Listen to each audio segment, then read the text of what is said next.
나라를 너무 사랑해갖고 뽕 맞은 것 같이 정신없이 사랑하는 거를 국뽕이라고 그러죠. 근데 저는 사실은 제주도 뽕이에요. 제주도를 말할 수 없이 사랑하는 신부입니다. 제가 강의 다닌다고 하와이도 강의 가고, 괌도 강의 가고, 사이판도 강의 가고, 뭐 여기저기 뭐 하여튼 100개 나라를 강의를 다니면서 봐도 제주도처럼 아름다운 데가 없더라고요.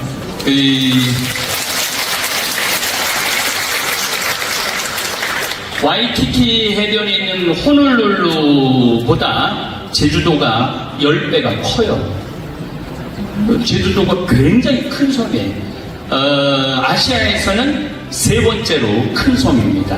대만, 하이난, 그러고 난 다음에 제주도가 세 번째로 큰 섬입니다. 서울시 3개가 들어가니까 굉장히 큰 섬입니다, 제주도가. 그런데 제주도가 둘레가 258km인데 그 258km를 다 돌아다녀 봐도 똑같은 데가 한 군데도 없어요. 다 독특한 특별한 그러한 경치를 가지고 있는 것이 제주도라는 생각을 합니다. 그래서 제가 돌아다니다가 나도 제주도에다 집을 져야 되겠다. 그래서 공천포 거기다가 땅을 샀어요. 땅을 사갖고 무려 100억이나 들여갖고 집을 7월 1일부터 짓기 시작할 겁니다.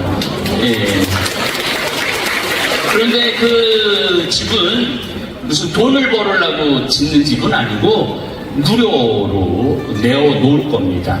숙박을 무료로 내놓을 거예요. 그래서 한 달 살기 해보는 분들, 뭐 일주일 살기 해보는 분들, 특별히 이제 60 넘어서 70 된 분들 시간 많거든요. 돈은 없고. 그래서 그런 분들 와서 한 달이면 좀 경제적으로 좀 부담스럽잖아요. 그래서 그런 분들 제주도에 와서 숙박비 정도는 없는 걸로 아마 한 달 정도 지내면은 많은 분들이 더 제주도를 누리고 느낄 수 있지 않을까 그런 생각을 합니다. 사실은 우리가 이제 인생이 걸어도 100년, 누워도 100년이에요. 어떤 사람은 걸어 다니면서 100년을 살 거고 어떤 사람은 70부터 누워있는데 30년 동안 누워있는 사람도 있을 겁니다. 여기 계신 여러분들은 걸어서 100년 살고 싶어요?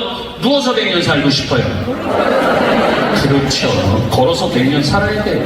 그래서 운동도 하고 정신도 좀 차리고 그리고 살아야 되지 않을까 그런 생각을 합니다. 제가 오늘 사실은 제목은 걸어도 100년, 누워도 100년이지만은 이야기는 잠비아 이야기를 하려고 왔습니다. 자, 제가 잠비아를 2013년부터 다니기 시작을 했어요. 왜 2013년부터 잠비아를 다녔느냐면은 제가 한 2005년 정도 되니까 한국에는 신부가 더 필요 없더라고요. 왜냐하면 너무 잘 살아. 한국처럼 잘 사는 나라가 없어요. 한국처럼 벤츠가 많이 돌아다니는 나라가 없어요. 미국의 벤츠가 여러분들 많을 것 같아요? 찾아보기 힘들어요. 근데 한국은 아무데나 벤츠가 돌아다녀요. 이렇게 잘 사는 나라에 내가 굳이 있을 필요가 있을까? 그런 생각을 참 많이 했어요. 그래서 내가 필요한 데는 아프리카가 아닌가. 그래서 2005년부터 마음에서부터 아프리카로 가야 되겠다 마음이 일어나고 2013년에 아프리카로 떠나기 시작을 했습니다. 제 마음은 딱 두 군데에서 살고 싶어요. 제주도, 아프리카. 제주도 6개월, 아프리카 6개월 이렇게 살고 싶은데 계속 지금 아프리카에 가겠다고 주교님한테 청을 내고 있는데 안 된대요. 한국에서 강의해야 되기 때문에 한국에 있어야 된다고. 네, 아프리카 보도록 하겠습니다.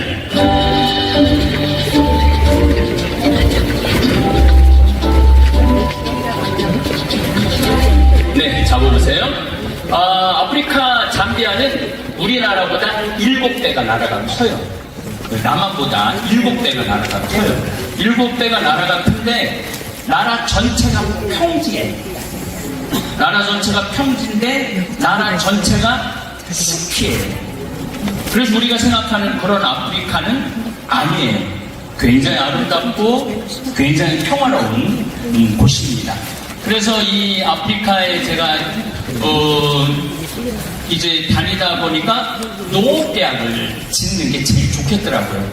그래서 농업대학을 져야 되겠다 이렇게 생각을 했는데 81살 먹은 할머니가 12월달 한 26일, 7일쯤에 저를 찾아왔어요.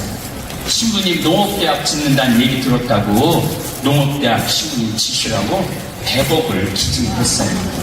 100억을 기증했어요. 네. 글라라인데 이뻐. 81살인데 이뻐. 아주 이뻐요. 그래서 어떻게 100억을 기증하게 됐느냐? 그랬더니 제가 뭐 여러 강의 때도 얘기를 했지만은 이 할머니가 돈이 많으니까 납치를 당했어요.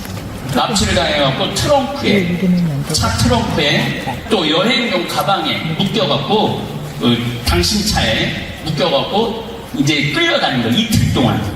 그런데 이 할머니가 어느 강의에서 내 CD, 그때는 CD 들을 때였죠. 차 안에 제 CD를 넣어놨대요.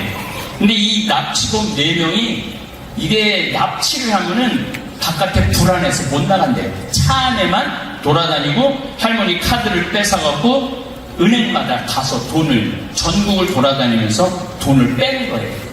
그런데 이틀 동안 하면서 이 친구들이 심심하니까 이거 할머니 이거를 누르다가 제 강의 CD를 듣기 시작을 한 거예요. 그러니까 이틀 동안 피정을 한 거죠. 이틀 동안 피정을 한 거예요. 그러니까 이틀 동안 이 강의를 듣다가 보니까 마음이 바뀐 거예요. 할머니를 죽이려고 그러다가 원래는 죽이려고 그랬는데 할머니 살리기로 했다. 이 강의를 듣다 보니까 도저히 할머니를 못 죽이겠다. 그래서 밥 주라고 돌을 보여주면서 그 호수에 빠뜨려 죽이려고 했대. 그래서 할머니 절대 말하지 말아라. 그리고 이 할머니가 1년을 외출을 못했대. 너무 무서워서. 그런데 그 할아버지가 당신은 시부님 때문에 살았다고. 당신은 시부님 때문에 살았다고. 할머니가 재산이 엄청 많은 할머니인데 당신 재산 다 써보지도 못하고 당신 죽을 건데 신부님 때문에 살았다. 신부님 위해서 뭘 해라. 그래갖고 할머니가 저한테 100억을 갖고 와서 농업대학을 지라고 기부를 하셨어요. 네. 그 후로 또 1년 있다가 100억을 또 더 갖고 왔어요. 저는 이 81살이 너무 좋아요. 81살이. 네.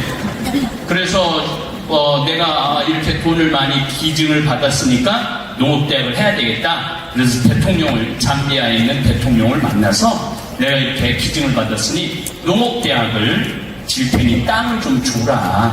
얼마가 필요하냐? 그날 제가 성당에서 이렇게 기도를 하고 마당에 나와갖고 하늘에 대고 하느님 제가 얼마를 달라고 그럴까요? 그랬더니 하늘에서 두 마디도 안 하고 3,000헥타르 딱 그러더라고요. 하늘에서 하느님이. 그래서 제가 대통령 만나갖고 I need 3,000 헥타르를 그랬어요. 이 대통령이 눈이 이만해지는 거예요. 그렇게 큰 땅이 필요하냐고. 그렇다고. 근데 나중에 계산을 해보니까 1,000만 평이야. 그렇게 큰 땅인지 나도 모르고 짓는 거예요. 네. 1,000만 평. 이건 국무회의를 해야 된다는 거예요. 그 땅이 필요하면은. 그래서 제가 국무회의 기다리겠다고. 그랬더니 제가 그때는 이제 미국 2달 순회 강연이 있어서 아프리카에서 유럽 암스테르담으로 비행기를 타고 다시 갈아타고 미국으로 가는데 암스테르담에 올라가는데 수녀님이 전화가 하루가 지났죠. 대통령 만난 지 하루가 지났는데 신부님 기적이 일어났다는 거예요. 그래서 무슨 기적이 일어났느냐? 그랬더니 대통령이 국토부 장관한테 전화해갖고 그것도 그 일반 토지를 줄 수는 없으니까 국립공원 땅을 드려라. 그래서 국립공원 땅을 여기 받은 거예요. 요 땅. 예, 그 화면입니다.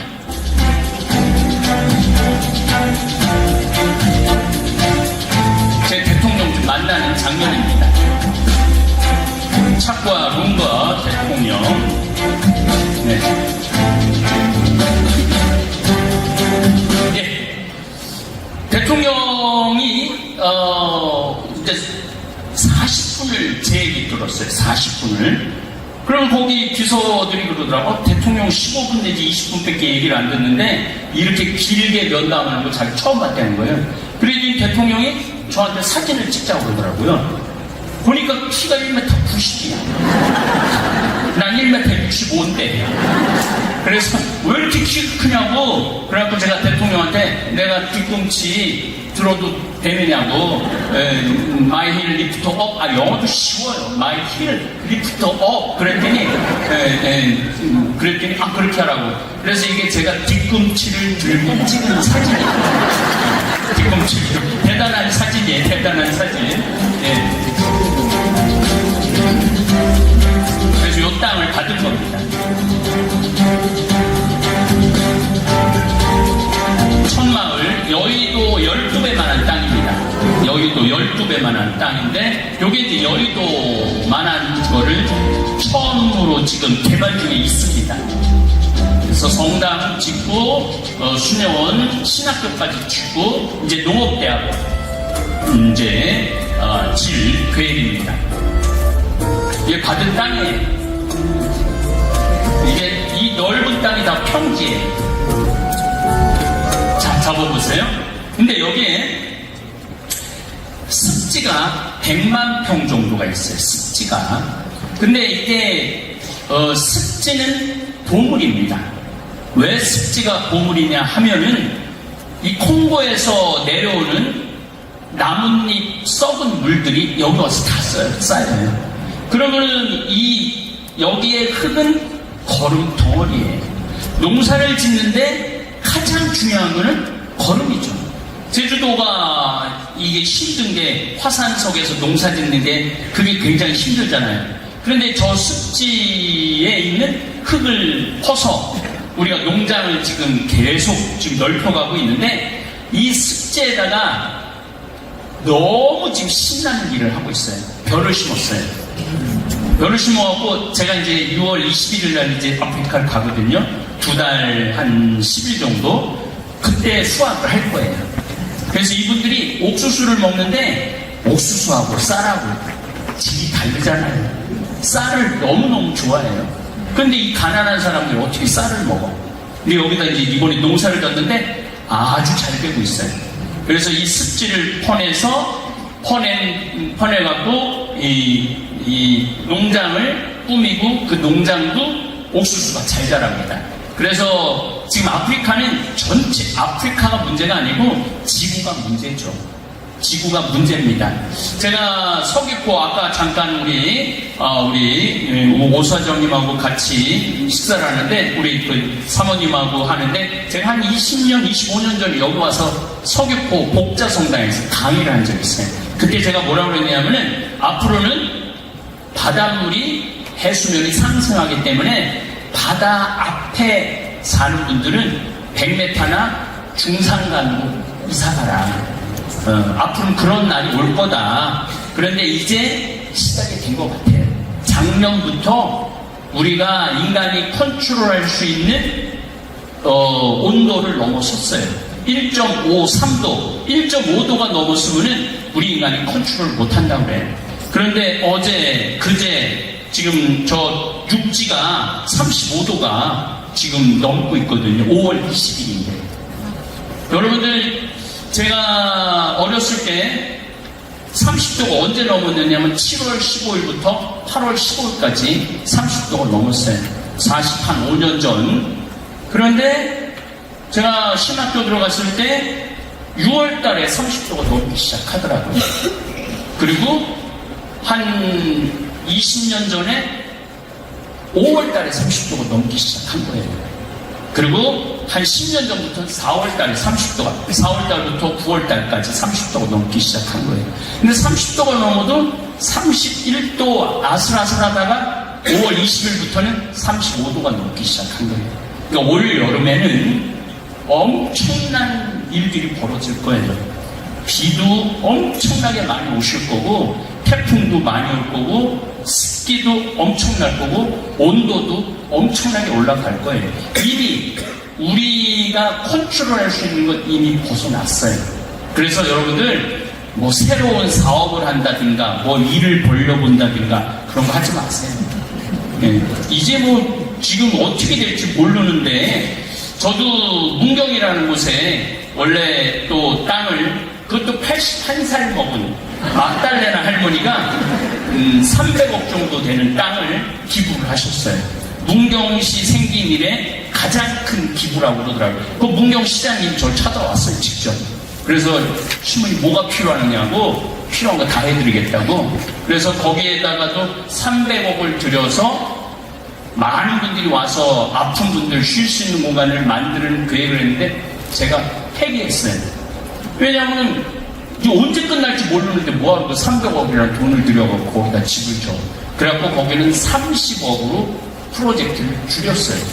줄여갖고 굉장히 작게 했어. 근데 이제 공천포 여기 제가 실내리에다 하는 거는, 그거는 망하는 날까지라도 거긴 내가 져서 하려고 지금 마음 먹고 있어요. 거기 너무 좋아갖고 망해도 거기서 망해갖고 그래서 이제 여기에 흙을 다 퍼내면은 뭐가 또 되느냐면 100만 평의 저수지가 생겨요. 저수지가 생기니까 물이 1년 내내 공급이 되는 거죠. 여기는 우기, 건기가 분명합니다. 그러니까 9월, 10월 달부터 우기가 시작되었고 2월 달까지는 빗님이 쏟아지면은 양동이로 붓는 것 같이 와요. 어마어마하게 비가 오세요. 그리고 3월 달부터 건기가 시작되면은 9월 달까지 한 방울도 안 와요. 한 방울도 안 와요. 그러니까 이때는 농사를 못 짓는 거예요. 근데 우리 지금 이 카사리아라는 곳인데, 여기는 비가 한 방울도 안 와도 우리는 옥수수 농사를 져요. 왜냐하면 물이 있으니까. 그러니까 1년에 2번 농사를 지니까 우리 근처는 전부 다 지금 이 옥수수 농사를 못 짓고 있어요. 그래서 놀라운 거는 옥수수가 정부에서 관리를 해요. 돈이 아무리 많아도 살 수 있는 옥수수가 한정이 돼 있어요. 없으니까. 그러니까 보통 어른들은 하루에 한 끼 먹고 아이들은 2끼 먹어요. 근데 이제 우리 이 카사리아 한 40km 이 관내는 다 밥을 먹어요. 왜냐면 우리 옥수수를 2번 농사 지니까. 그래서 이런 공간으로 지금 하고 있습니다. 네.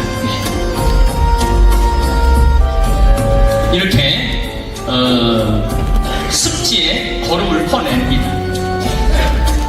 그리고 농토를 이렇게 꾸미는 거예요. 그래서 여기다가 수박도 심고, 오이도 심고, 호박도 심고, 감자도 심고, 토마토도 심고, 다 심습니다. 예, 잡아보세요. 우리 땅에 흐르는 강입니다. 보통 우리가 아프리카 생각하면은 물이 없고, 바람이 날리고, 흙먼지가 막 하고, 그런 거라고 생각하는데, 그런 데를 찾기는 굉장히 어려워요. 우리가 잘못 알고 있어요, 아프리카를. 그리고 아프리카는 앞으로, 제가 2013년에 갈 때 아프리카 인구가 8억이었는데, 작년에 아프리카 인구는 14억 5천만 명이에요. 그러니까 인구가 늘어나는 대륙은 아프리카밖에 없어요. 그래서 미래 대륙은 아프리카입니다. 그 반기문 사무총장님이 8년을 유엔 사무총장을 하셨잖아요. 근데 이제 제가 국회에 강의를 가게 됐어요. 근데 제 앞에 강사가 반기문 사무총장님이었어요. 강의를 하는데 당신이 저하고 똑같은 생각을 하더라고요. 어떤 생각을 하냐면은 앞으로 미래가 있는 대륙은 아프리카다. 그래서 당신은 8년 동안 유엔 사무총장을 하면서 단 한 해도 안 방문한 적이 없대요. 그렇게 아프리카가 앞으로는 중요한 대륙이 되는 거죠. 사실은 지금은 아프리카는 중국의 식민지라고 보시면 돼요. 아프리카 전체가. 예, 눈에 보이지 않는 중국의 식민지라고 보시면 돼요. 어쨌거나 이 물이 굉장히 많이 흐릅니다. 굉장히 많이 흐르는데 안타까운 게 이분들은 이 물이 흘러도 이 물을 끌고 갈 수 있는 기술이 없어요.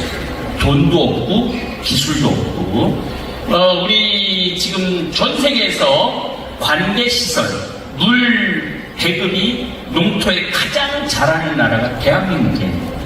저도 평창에서 농사를 짓고 있는데 정말 기가 막혀요. 지금 한 달 전부터 이 농토에 물이 공급되기 시작하는데 어디든 다 물을 다 공급해줘요. 강에서 물을 다 이 볼을 대갖고 그 물 흐르는 양을 보면은 일반 사람들은 그런 걸 모르죠. 근데 농사를 짓는 제 입장에서는 그걸 보면 정말 눈물이 나요. 이 나라가 이렇게 발전할 수 있는 기적의 나라예요. 대한민국은 기적의 나라예요. 이렇게 짧은 시간에 이렇게 35,000, 이제 36,000달러인데 어마어마한 국민소득이 오른 나라는 세계에서 대한민국밖에 없어요. 제가 아프리카를 정말 수도 없이 다니는데 갈 때마다 국뽕, 대한민국처럼 훌륭한 나라는 없다. 대한민국처럼 위대한 나라는 없다. 제가 항상 그렇게 생각을 해요. 그거는 나가봐야 알아요. 나가봐야. 그것도 미국을 가도 유럽을 가도 뭐 아시아를 가도 남미를 가도 특히 제주도는요 이렇게 깨끗한 섬이 없어요. 이렇게 잘 돼 있는 섬이 없어요. 여러분들은 불만이 많을지 모르겠지만은 정말 아름다운 섬이고 깨끗하고 잘 정리되고 기가 막힌 섬이 이 제주도입니다. 어쨌거나 하여튼 이런 물들을 이렇게 많은데 옮겨올 수가 없는 거예요. 그리고 10,000평이라는 이 넓은 땅에 이 물을 공급하려면 뭐가 필요하냐면 돈이 필요해요. 근데 돈이 없어. 돈은 있는데 대통령한테 지원을 해주거나 그 지역 장관한테 지원을 해줘도 저기까지 돈이 안 내려가요. 다 해먹어. 그러니까 도로를 원래 설계가 돼 있고 지원을 해줘도 결국 깔리는 건 1cm밖에 안 깔려요. 29cm는 다 해먹어요. 그러니까 한여름이 지나고 두 번 여름이 지나고 나면 도로가 다 들고 일어나갖고 없어져요, 도로가. 그래서 제가 지금 다니고 있는 무프리라 운돌라 지역은 한 20년 전에는 한 3cm 깔려있는데 지금은 다 도로가 없어져갖고 도로에 풀이 나요. 이게 상상이 안 될 거예요. 도로에 풀이 난다는 게. 그러니까 차도 못 다니고. 그러니까 나라가 앞으로 가야 되는데 뒤로 가는 거예요. 우리나라처럼 이렇게 줄기차게 이렇게 앞으로 온 나라는 세계에서 없어요. 세계에서 놀라운 나라죠. 네.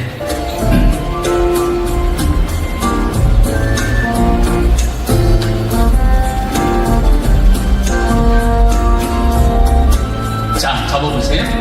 네. 여기가 이제 땅이 너무 크니까 내 땅이 어딘지 알 길이 있나. 이쪽으로 8km, 저쪽으로 8km, 이쪽으로 8km. 그래서 인공위성으로 이 지점을 찍어갖고 내 땅에 이제 그거를 지금 작업을 하는 거예요. 이런 작업도 어떤 젊은 교수님이 저를 찾아왔어요. 신부님, 제가 서울 노들섬을 개발하게 됐는데 아주 젊은 교수예요.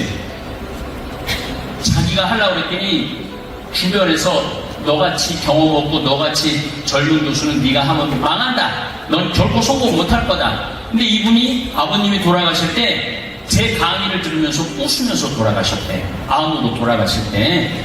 여러분들도 죽을 때 어떻게 죽어야 돼? 웃으면서 죽어야 돼. 그리고 죽는 거 절대 무서워하지 말라고 제가 말씀드렸어요. 왜냐면 죽기 전까지는 절대 안 죽어요. 근데 뭘 무서워하고 두려워해. 죽기 전까지는 안 죽을 건데. 그리고 죽을 때는 편안하게. 사실 우리 어머니가 지난 4월 22일에 돌아가셨어요.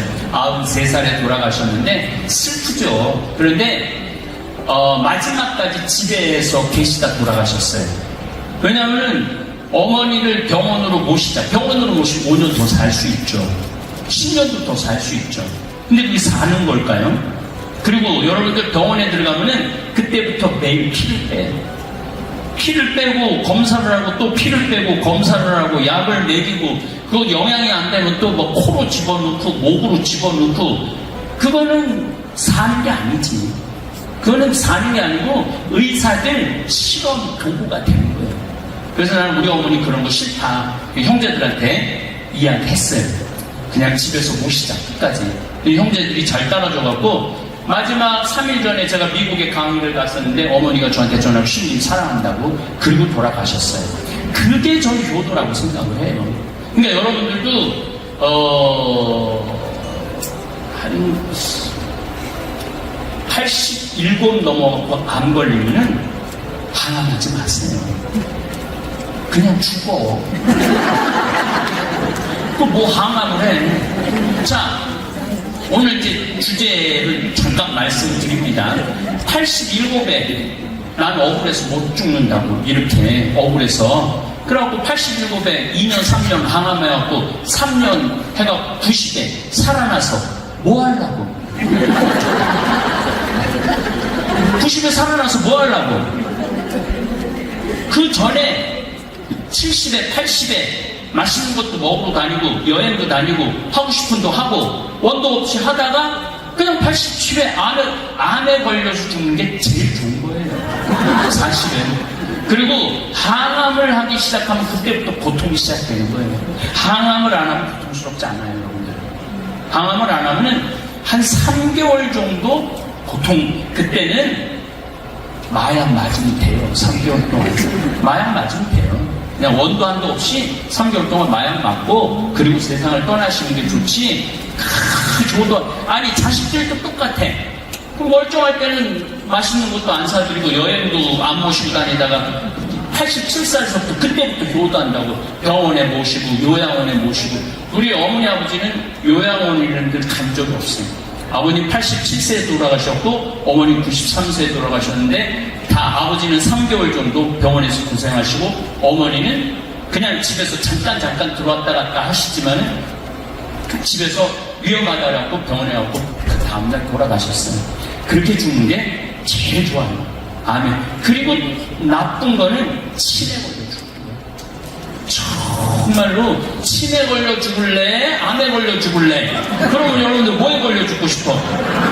당연히 암에 걸려 죽는 게 제일 좋아요. 암에 걸려 죽는 게 그래서 그 나이에 암에 걸려 죽는 거는 내가 보기에는 그냥 받아들일 때가 된 거예요. 받아들이고 수긍하고 그리고 정리하고 그리고 떠나야지 그냥 90에 나는 억울해서 못 죽는다고 90까지 살게 줬는데 그때까지 기회를 못 접었다면은 90에 살아나서 의미가 없다는 거예요. 그 다음부터는 자식들 원수 만드는 거예요.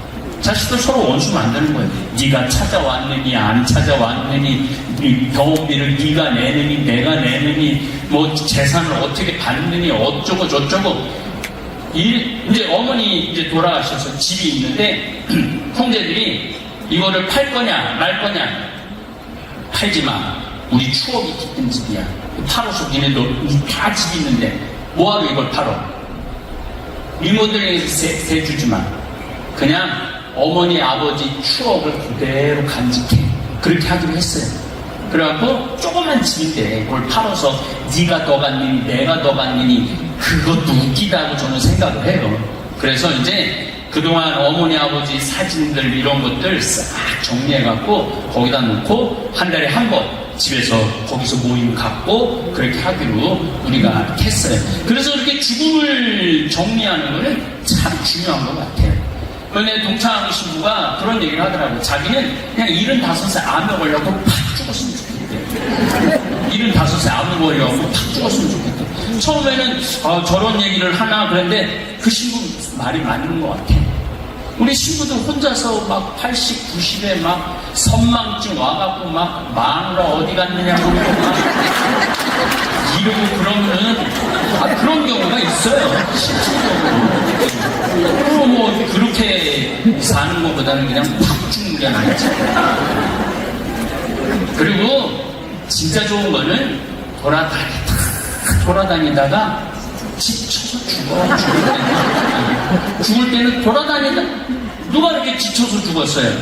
프란치스코 교황님이 지쳐서 돌아가셨잖아요. 돌아가시는 날까지 사람 만나고 축복해주고 그리고 그냥 저녁에 돌아가셨잖아요. 충분히 그럴 수 있어요. 근데 미리 방에 나앉거나 뒷방에 나앉기 시작하면은 그때부터는 자신도 지옥에서 살고 자식들도 지옥에서 살고 그래요. 그래서 이제 제가 이 잠비아를 보여드리는 이유가 있어요. 왜 잠비아를 보여드리냐면은 잠비아 가고 봉사활동하고 하다 와. 이번에 최고 나이 많은 사람이 몇 살이 가는데 83살이 가. 83살이 가는데 거기서 고전무용, 전통무용 한다고 지금 춤 선생님한테 춤 배우고 있어요. 거기 가서 공연한다고.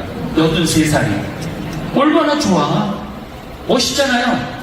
아, 난 무서워. 난 거기 말라리아 없어요. 우리가 안 가봐서 잘 모르는데. 어쨌거나 이 교수님이 아버지가 이렇게 돌아가시는 걸 보고 아, 저 신부님을 만나면은 내가 길을 찾겠다. 노들섬이라는 걸 개발 총책임자가 됐는데 그래서 와서 얘기를 들고 제가 가보니까 노들섬 되겠더라고요. 63빌딩 앞에 있는 섬이에요. 그 개발을 40년 만에 하기 시작한 거예요. 근데 가만히 들어보니까 전공이 도시공학부 교수야. 너는 그게 중요한 게 아니라 너 더 큰 게 필요하다. 그 4만 평이 중요한 게 아니라 잠비아에 1000만 평 내가 개발을 하는데 어떻게 개발할지 모르겠다. 그랬더니 젊은 교수가 신부님 제가 두바이 신도시를 설계를 했어요 그러더라고요. 그러니까 하느님이 참 그래서 제가 기도를 잘 안 해요. 농업대학을 지어볼까? 해보기 딱 오잖아요. 여기 도시를 개발해볼까? 그러니까 저런 교수가 오고 하느님이 딱딱 보내줘요. 그래서 신앙심이 그냥 생겨. 원래 없는데 살다가 보면 막 생겨 신앙심이. 예. 그래서 이 교수가 도와줘갖고 이 교수가 젊은 교수가 도와줘갖고 이렇게. 자, 이분은 여기 알리 반달이라는 주교님이에요. 제가 이제 농업대학을 이제 짓는다고 그리고 이제 잠비아 신부 똑똑한 신부 4명을 서울대학에다가 제가 입학을 시켜서 하나는 박사학위 땄어요. 벌써 7년 공부해갖고 제가 또 서울대학 아주 싫어하는 서울대학에 진짜 싫어하는 서울대학에 제가 강의를 나갔어요. 그래서 이제 그 농업대학에 강의를 나갔는데 그 교수님들이 뭘 좀 신부님 도와드릴 거 없느냐. 아, 도와줘야 된다. 내가 잠비아 농업대학을 짓는데 박사를 좀 만들어줘라. 그래서 박사를 이제 만들어주는데 이 주교님이 찾아와갖고 농업대학도 중요하지만은 말씀의 양식이 더 중요하다. 육신의 양식도 중요하지만 아프리카는. 그러더니 신학교를 줘달라는 거예요. 신학교를. 잠비아는 인구가 1800만 명인데 가톨릭 신자가 650만 명이에요. 650만 명. 그런데 신학교가 한 개밖에 없는 거예요. 그래서 신부님이 신학교 줘달라는 거예요.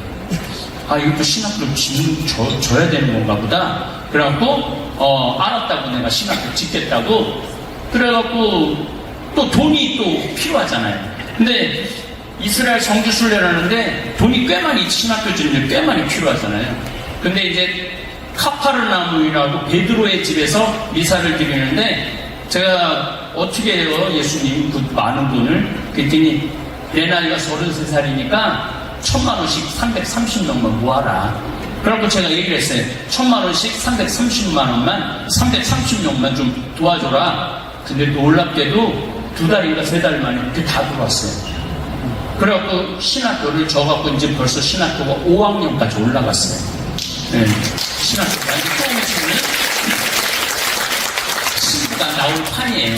그런데 이제 처음에 신학생이 22명이 들어왔는데 한 신학생 1년 학비, 기숙사비가 600만원이에요. 600만원. 그런데 우리는 600만원이 그렇게 크지 않지만은 잠비아에서는 600만원이면은 불가능한 돈이에요. 왜냐면은 잠비아 사람들 한 달 월급이 15만원이거든요. 그러니까 10달 벌어야 150만원이야. 먹고 살기도 바쁜데 자식들 학비 절대 못 내요.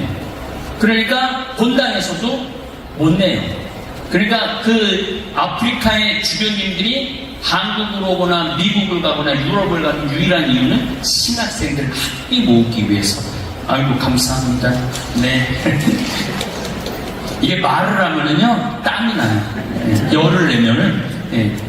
그래서 이제 22명이 600만 원이라고 해서 제가 이제 다볼사이버 성당이라고 유튜브 구독자가 지금 50만 명이 넘잖아요. 제가 얘기했어요. 신학생 하나 신부 키우는데 600만 원이 낸다. 22명이라니까 22명만 600만 원씩 내라. 근데 하루 만에 다 들어왔어요. 그래서 신앙심이 생겨요, 그냥. 그리고 국민소득이 3만 달러가 넘었으면, 국민소득이 3만 달러가 넘었으면은 나누고자 하는 게 커요. 그런데 전 세계에서 유일하게 2022년입니다. 유엔에서 한국을 선진국으로 선정을 해요. 그리고 도움을 받는 나라에서 도움을 주는 유일한 나라예요. 우리나라가. 그런데 제가 하는 일에 정말로 많은 사람들이 도움의 손길을 줘요. 그래서 대한민국이, 저는 맨 앞에 앞장서서 일을 하는 사람 입장에서 대한민국 사람들이 위대하다는 거예요. 이러한 것들이 잘 안 드러나서 그렇지 지금 전 세계에 정말로 많은 도움을 주고, 아프리카에서는요 이렇게 당하면 다 차이니즈인 줄 알아요. 그래갖고 경찰들이 무조건 잡아요. 중국 사람 굉장히 미워하거든요. 나 차이니즈 아니다. 우리는 이제 태극기하고 잠비아기야 코리아다. I like Korea. Go. 그래요. 그만큼 아프리카가 한국을 좋아해요. 그런 걸 느껴요. 그리고 애들이 대놓고 얘기해. 이디오피아에 제가 좀 가보면은 너 어디? 나는 한국 사람이다. 그러면 자기네들은 중국 사람들 너무너무 싫어한대. 근데 한국은 너무너무 좋아한대. 왜냐면은 이디오피아가 우리나라 참전을 했잖아요. 거기에 자녀들을 지금 다 우리가 교육을 시켜줘요. 그 아픈 분들 다 치료해주고. 이게 굉장한 거예요. 그러니까 이디오피아 사람들도 아프리카 사람들이 한국을 참 좋아해요. 예. 그래서 신학교를, 네.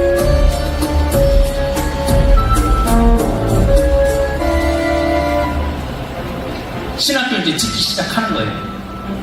이렇게 평지에 잡아보세요.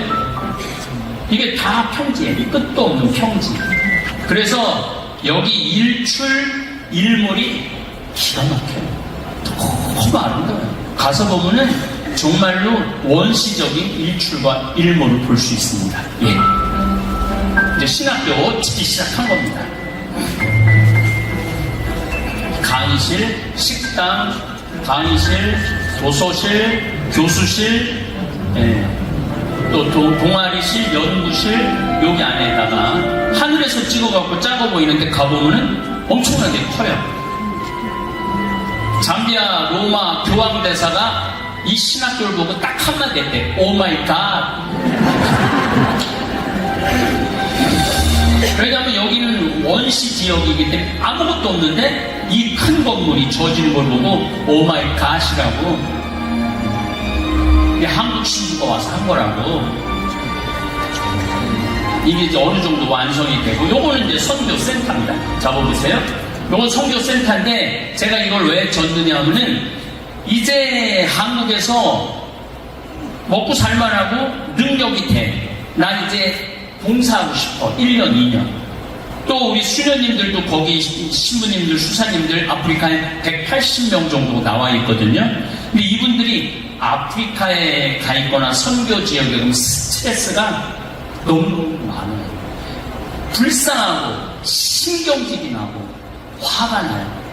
아프리카에서. 왜냐면 부정부패가 너무너무 심해요. 저 대통령부터 말단까지 부정부패. 그리고 우리가 가서 도와줘도 아무 상관 안 해요. 그냥 우리가 가면 돈덩어리로 보여요. 그냥 돈을 달라고 그래요. 무조건 돈을 달라고 그래요. 그러니까 이러한 것들을 보면은 스트레스가 너무 많아요. 5년, 10년 있으면은 미쳐요. 그리고 사람들을 때린다고 그러잖아요. 아프리카 사람들 때리게 돼요. 정말로 때리게 돼요. 그만큼 도둑질도. 자기네들을 위해서 가 있는데도 그 의료용품 훔쳐가고 기름 훔쳐가고 그런 일들이 매일매일 벌어져요. 매일매일. 그러니까 이게 보통 힘든 일이 아니에요. 그래서 이제 그런 분들이 어디 가서 좀 쉬고 싶은데 쉴 데가 없어, 수녀님들이. 여기 오고 싶어 하는 거예요.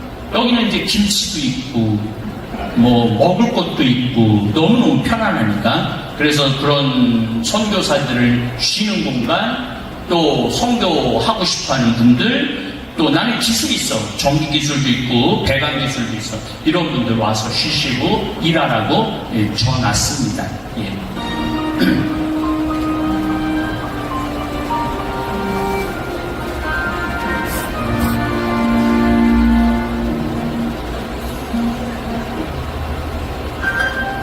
이제 여기 이제 신학생들이 들어오는 거예요. 빨리 넘어가자.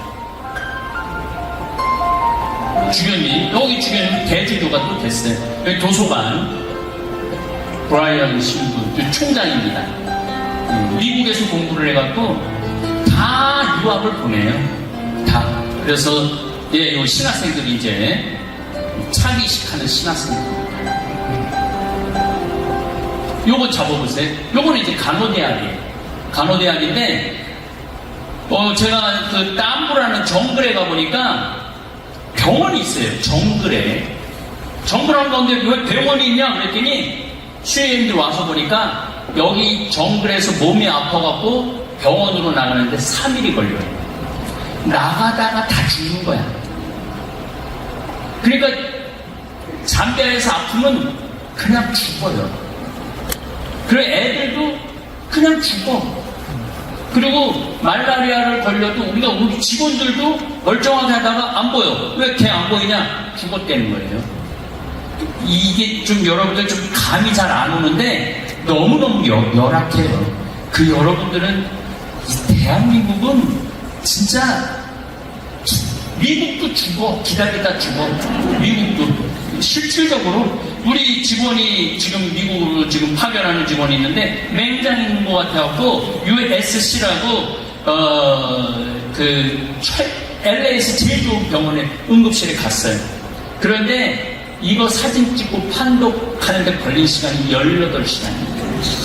18시간 만에 판독을 했는데 맹장이 아니라고 그래갖고 다시 왔어요. 그러니까 미국은 우리나라는 1시간이 그냥 쫙 끝나고 수술 쫙 하고 다 하잖아요. 그런데 그 18시간도 한 것도 없는데 치료비가 얼마가 나오느냐? 1,000만 원이 나왔어요. 1,000만 원. 기가 막히죠? 미국은 심장 수술을 제대로 한 번 하면은요 5억이 나와요. 5억이. 여러분들은 진짜 정말 행복한 나라에서 사는 거예요. 그런데도 보면 뭐가 이렇게 불만이 많아. 모임은 욕이야. 모임은 어떻게 되고 욕을 하는지 몰라도 얼마나 이 나라가 시드니라고 우리 직원 중에 하나가 이 심장이 부어있는 애가 있어요. 40살인데 참 괜찮은 아이예요. 근데 작년에 제가 갔는데 얼굴 보고 숨 쉬는 거 보니까 죽을 것 같더라고. 여기 놔두고는. 그래서 빨리 한국에 데리고 들어와라.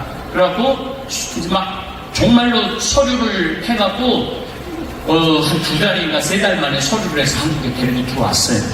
근데 이제 제가 이제 수술을 빨리 심장 수술을 해줘야 되니까 제가 아는 분한테 심장 수술을 해줘야 되는데 의사를 빨리 좀 소개 좀 해줘라. 그랬더니 세종병원이라는 데를 소개해주더라고요. 처음 들어보는 병원이야. 삼성병원이야, 아산병원이 무슨 세종병원이냐? 인천에 있는 세종병원을 보니까 전 세계에서 심장 수술을 가장 잘하는 병원이야.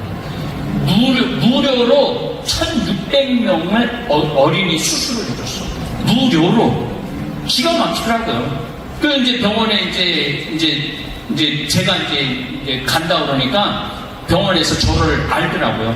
그 과장 선생님을 보니까 저를 보더니 신부님, 저 신부님 팬이라고. 그래서 아프리카에 데리고 왔으니까 그리고 신부님 저 사실은 청국장 사먹는다고.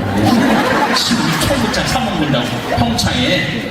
그 심장 전문의 과장이 그러더니 딱 청진기를 내더니 이대로 놔두면 안 될 것 같다고. 그거 기가 막히더라고요. 그 의술이 그냥 청중기만 되더니. 그러더니 바로 CT, MRI 찍는데 퇴근 시간이 됐어요. 퇴근 시간이 됐는데도 퇴근은 무슨 퇴근이냐. 지금 이 급한 환자가 있는데 금요일 날 진료를 했는데 월요일 날 의사, 그것도 우리나라 수술 심장 가장 잘하는 의사 찾아갖고 딱 의사 뭐 마취 뭐 의사가 5인가 6이 필요하대요. 수술하는데 3일 만에 그 애를 살려낸 거예요. 심장 가로 떼어갖고. 이거는 세계에서도 없는 일이야.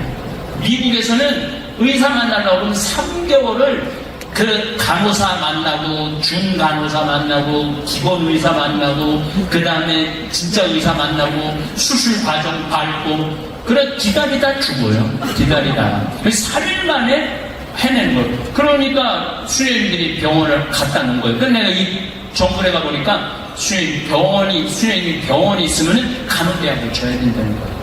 반드시. 그래서 또 어떻게 해? 이것도 줘야 되는 건가 보다 내가. 그래서 얼마면 되냐 그랬더니 5억이면 된다는 거예요. 그래서 제가 우리 또 교우들한테 50명만 1000만원씩 50명만 하면 된다. 돈을 좀 보내라. 그랬더니 15억을 보냈어요. 우리 교우들. 그런데 저한테 돈을 보내주는 분들이 천주교 신자가 50, 대신교 신자가 30, 불교 신자가 20이에요. 프로테이지를 뽑아보니까. 그래서 대신교 신자들한테 목사님한테 가서 내줘 왜 나한테 내느냐고 그랬더니 그 성도 이름 까먹지도 않아. 이화자라는 성도가 저한테 그러더라고. 자기가 30년 동안 목사님한테 돈을 줬대요. 근데 한 번도 건물을 사진을 보여준 적이 없어요. 30년 동안 됐는데 근데 이거 어떻게 보면 평화방송 오니까 신부님은 뭘 해면은 바로 사진으로 보여주는데 내가 저기다 내야 되겠다. 그래서 돈을 3천만 원 갖고 오고 뭐 1억씩 갖고 오고 이런 분들이 굉장히 많더라고요.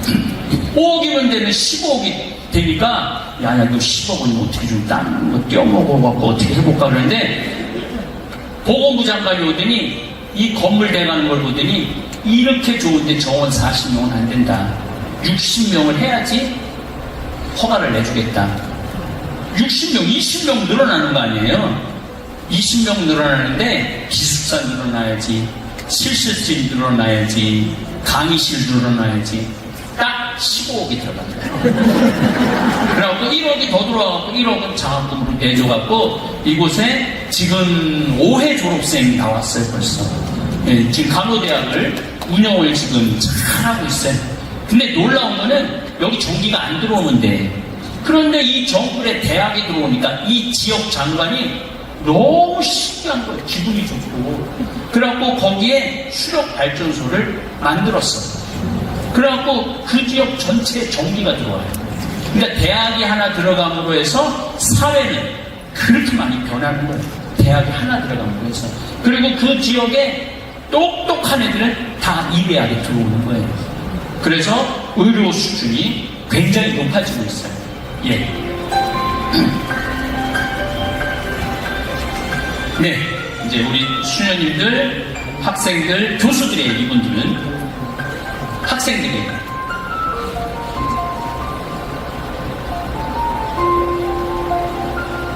요거는 이제 그 10,000평입니다. 10,000평. 인사과라고 우리나라 오두막 같은데, 원두막 같은데요. 아주 개미집인데 아주 근사하게 봉사자들이 저녁에 추워요. 잡아봐요. 지금 이제 6월달 되면은 거긴 겨울이에요. 근데 춥다라는 거를 이해를 못 하더라고요. 아프리카가 추워?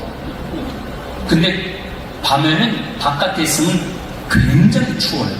굉장히. 그래서 저는 빨리 지금 아프리카에 가고 싶어요. 한국 너무 더워. 빨리 아프리카 가갖고 밤에 봉사자들 이렇게 밤에 이제 모여서 말씀 나눔하는 공간입니다.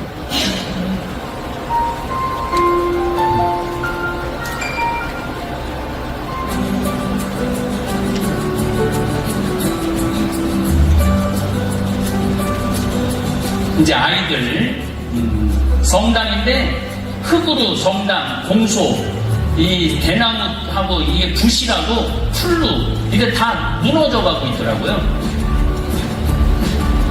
그래서 제가 같이 춤추는 거예요. 네, 잡아보세요. 이 하느님 아버지 집이 다 무너져 가는데 제가 마음이 너무너무 불편하더라고요. 그래서 이 하느님 아버지 집을 져야 되겠다. 그래서 여기에다가 이렇게 집을 져서 봉헌을 했습니다. 빨리 넘기면 여기 지역민들이 다 와요. 이렇게 이제 1000명까지 들어가요. 여기 봉사자들이 가서 이제 미사 끝나고 맨 마지막에 이제 이렇게 춤추고 끝나요. 얼마나 좋아. 끝나고 춤추고 이렇게 끝내니까. 아이들 식사 요거 하고 잠깐 10분 쉬었다가 이어서 하도록 하겠습니다. 팝콘 기계입니다.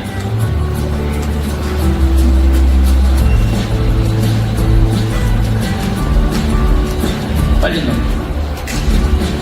예, 잡아보세요. 제가 왜 이제 저기 와서 아이들을 한 달을 밥을 먹여주느냐면은 얘네들이 못 먹으니까 바짝 말라요. 바짝 말랐는데 말라리아가 걸리면 이때 얘네들 밥 죽어요. 살이 좀 있어야지 약도 먹고 주사도 맞는데 살찔 시간이 없잖아요. 뭘 먹어야지 살이 찌지. 그래서 안 되겠다. 얘네들을 한 달은 좀 제대로 먹여야 되겠다. 그래서 400명한테 한 달 동안 먹여줘요. 매일 아주 맛있는 걸로. 근데 첫째 날, 둘째 날은 잘 먹어요. 셋째 날부터 애들이 안 먹는 거야. 왜 안 먹나 했더니 싸갖고 가요. 네. 집에 엄마, 자기 동생들 자기만 먹으니까 너무너무 미안한 거야. 그래서 우리가 회의를 했어요. 거기 이제 담당하는 신부님이 저렇게 안 먹으면 의미가 없지 않느냐. 그래서 쟤네들이 싸갈 걸 미리 주자. 그래갖고 이만큼 미리 줘요. 그 밥을 주면서 미리 주니까 애들이 그때부터 먹기 시작하는 거예요. 그 인간의 사랑 가족에는 못 살았을 때가 내가 보니까 더한 것 같아. 그래서 올해는 2달을 먹여요. 2달을. 봉사자들이 4차에 걸쳐서 240명이 가요. 이 매일 400명, 소세지, 토마토, 계란, 저기 샌드위치 이런 거를 매일매일 해서 줘요. 그러니까 아이들이 너무너무 잘 먹어요. 그래서 10분 쉬었다가 요 장면, 여기 감동적인 장면 보도록 하겠습니다. 화장실 갔다 오겠습니다.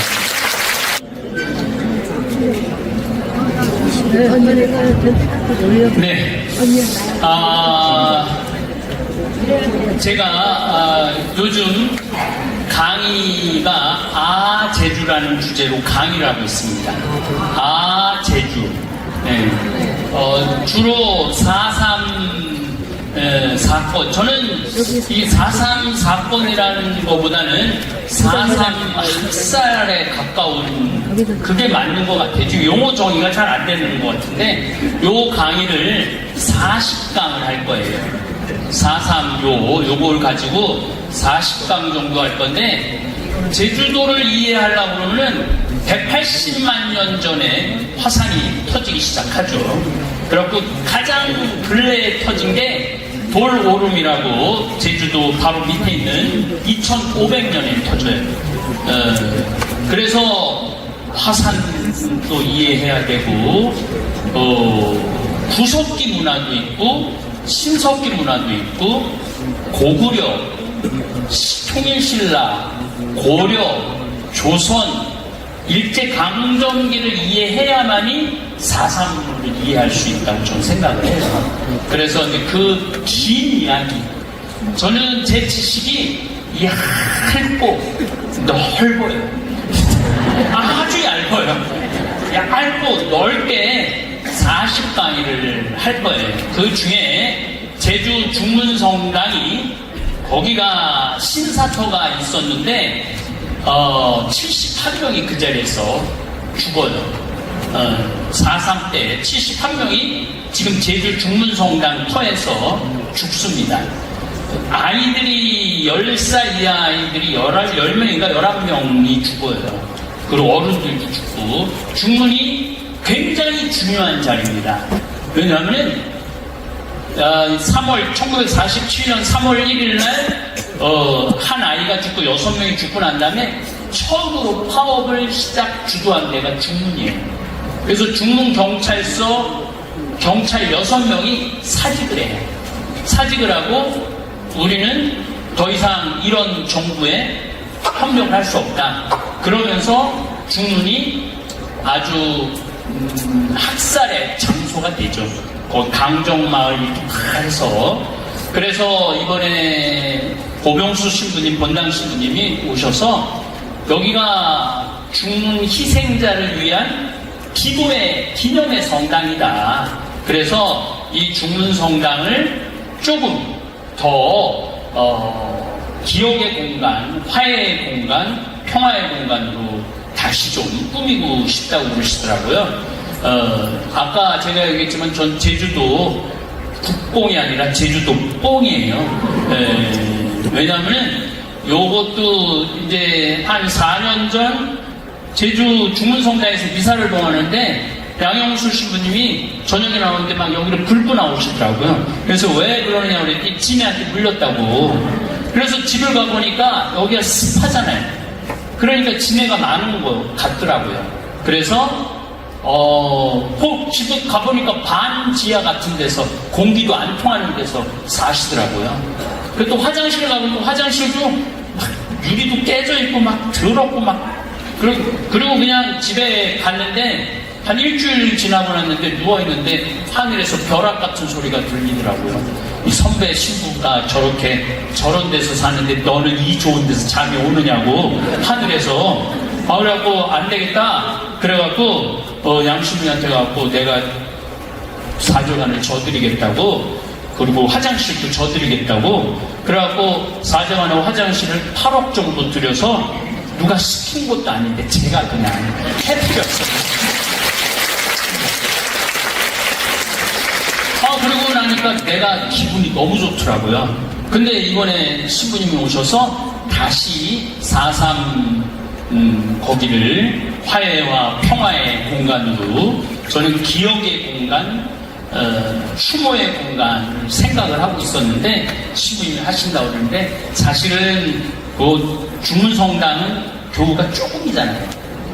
한 300명 주일날 오는 분들이. 근데 프로젝트는 한 80억 정도 하신다고 그러더라고요. 그래서 저도 좀 도와야 되겠다. 그래서 그럼 내가 한 30억 정도 하겠다고. 30억 정도 하는데 제가 할 수 있는 거는 청국장을 만들어 팔잖아요. 그래서 청국장에 제주도가 많이 나가요. 그래서 이제 더 이상은 제주도로 평창에서는 안 보내겠다. 대신 제주 교구로 20억 원어치를 봉헌하겠다.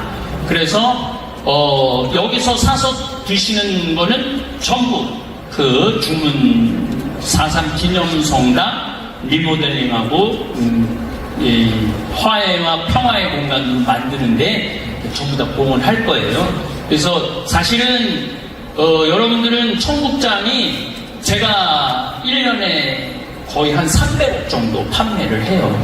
어마어마하게 많이 팔죠. 왜 그렇게 많이 팔리느냐면 이게 몸에 엄청 좋아요. 몸에 변비에도 좋지만 당뇨, 혈압, 그 다음에 치매에 좋아요. 장이 깨끗하면은 치매가 안 걸려요. 장이 문제가 있으면은 치매가 와요. 그래서 많은 분들이 사서 드시고, 효과는 말할 수 없는 분들이 왜 그렇게 많이 팔리겠어요? 좋으니까. 미국으로도 많이 수출하고, 미국도 수출하는 거는 전 안 들여옵니다. 미국에서 돈 안 들여와요. 미국에 쓰게 합니다. 그래서 보통 저 같은 큰 기업을 운영하는 사람들은 14% 정도는 사회에 환원해야 된대요. 근데 저는 중문에 환원하려고 마음이 없고,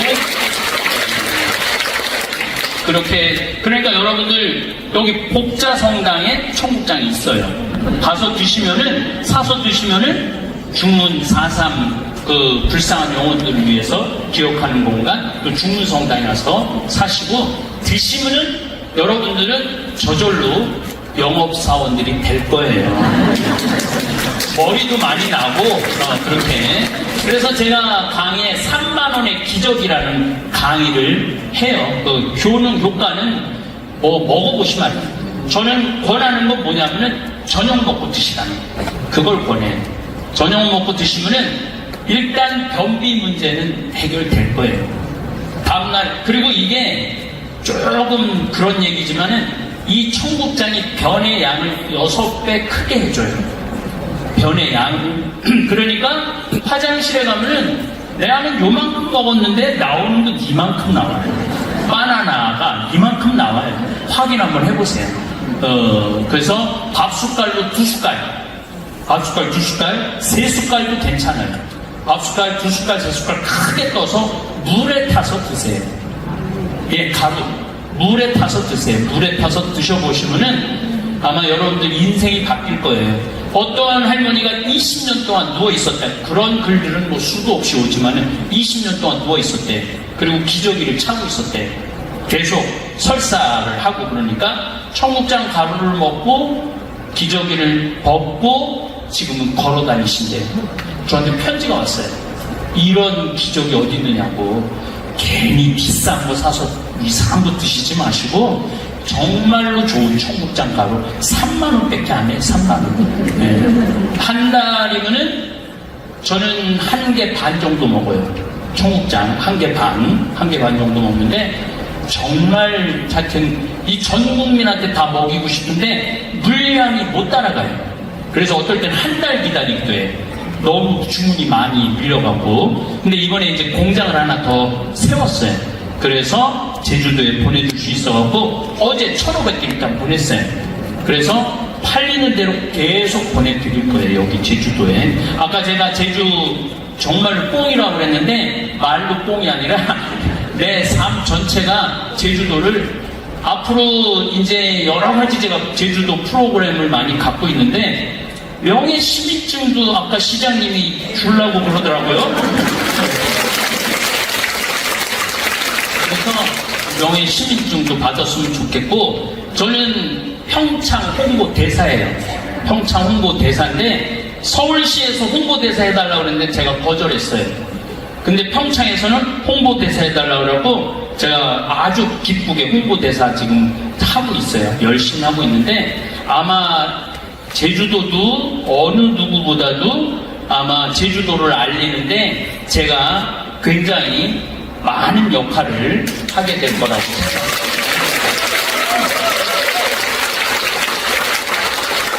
제주도는 하느님이 대한민국에 준 선물이에요. 왜냐하면 제주도는 한반도 밑에도 있지만은 중국, 산동반도, 상하이 이렇게 가면 상하이에요. 이쪽으로 하면 오사카고 그 정가운데 있어. 정가운데 정말 기가 막히게 좋은 위치를 갖고 있는 데가 제주도예요. 그래서 제주도는 아예 삼국시대 이전부터 이미 중국 사람들, 일본 사람들 제주도에 태풍이 오면은 여기로 다 피하러 왔어요. 그래서 놀랍게도 고구려 시대 때 당나라 제품, 토기들이 제주도에 많이 발견이 돼요. 그래서 제주도가 굉장히 중요한 장소예요. 그러니까 역사적으로, 인문학적으로 많은 그러한 장소가 제주도입니다. 그래서 제주도가 빛이 아주 날 수 있는 그런 섬으로 할 수 있도록 저도 어차피 저기 어디야 칠레비에 공천포 네, 거기에 이제 저도 이제 집을 이제 거기다 이제 꾸미고 살 거니까 벌써 여기 양영수 신부님도 거기 온다고 그러고 원주교구 신부님들도 거기 온다고 우리 수원교구 신부님도 거기 온다고 신부님들이 엄청 온다고 지금 손들고 있는 신부님들이 많아요. 예, 그래서 그 공간이 정말로 나눔의 공간 그런 공간이 될 수 있도록 지금 꾸밀 겁니다. 네. 네, 아이들이 피자도 해줘요.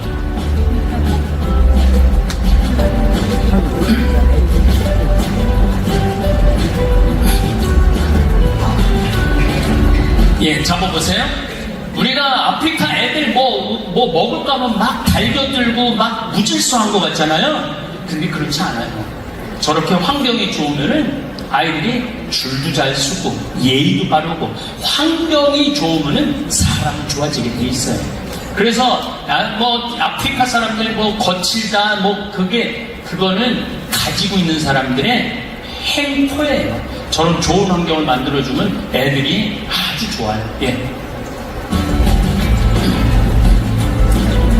네, 따봉이라고. 영화도, 라바도 보여주고, 네. 잡아보세요. 이제 얘네들 아침 조회하는 거예요. 이 직원들입니다. 네, 직원들인데, 제가 이제 아침 조회를 이제 가면은 이제 가끔 해요. 여기 중요한 데다. 여러분들 훌륭한 분들이다. 그런데 내가 하는데 팔짱을 끼고 건방지게 듣잖아요. 제가 10여 년 전에 잠비아 수녀님들하고 미사를 하는데 내가 강론하는데 팔짱을 끼고 듣더라고요. 그래서 아니 왜 내가 가는 팔짱을 끼느냐고. 근데 얘네들은 팔짱을 끼는 게 존경의 뜻이에요. 존경의 뜻. 그래서 우리가 문화가 다르면 오해하는 게 너무 많아요.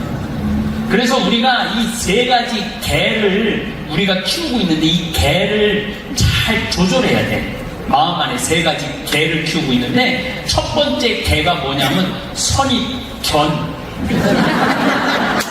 선입견이 있어. 사람을 봐도 선입견이 있어요. 선입견. 저는 뭐 여러 나라를 다니는데 문화가 다르니까 저도 선입견이 생기더라고요. 그들의 문화를 이해하려고 노력하고 그래야 되는데 그런데 선입견이 생기면은 그 다음 개가 뭐가 생기느냐면 편견이 생겨요. 편견. 그 오해를 많이 받는 분들 중에 한 분들이 제주도 사람들이 오해를 많이 받아요. 뭐 바가지 뭐를 씌운다 뭐를 한다. 그런데 내가 보기에는 2014년서부터 2024년까지 제주도가 9만 명이 늘어요. 인구가 다 외지인들이지. 외지인들이 그렇게 많이 들어와갖고 그런 분위기를 흐트러뜨리는 거지. 제주도 사람들은 제가 보기에는 안 그래요. 제주도 사람들은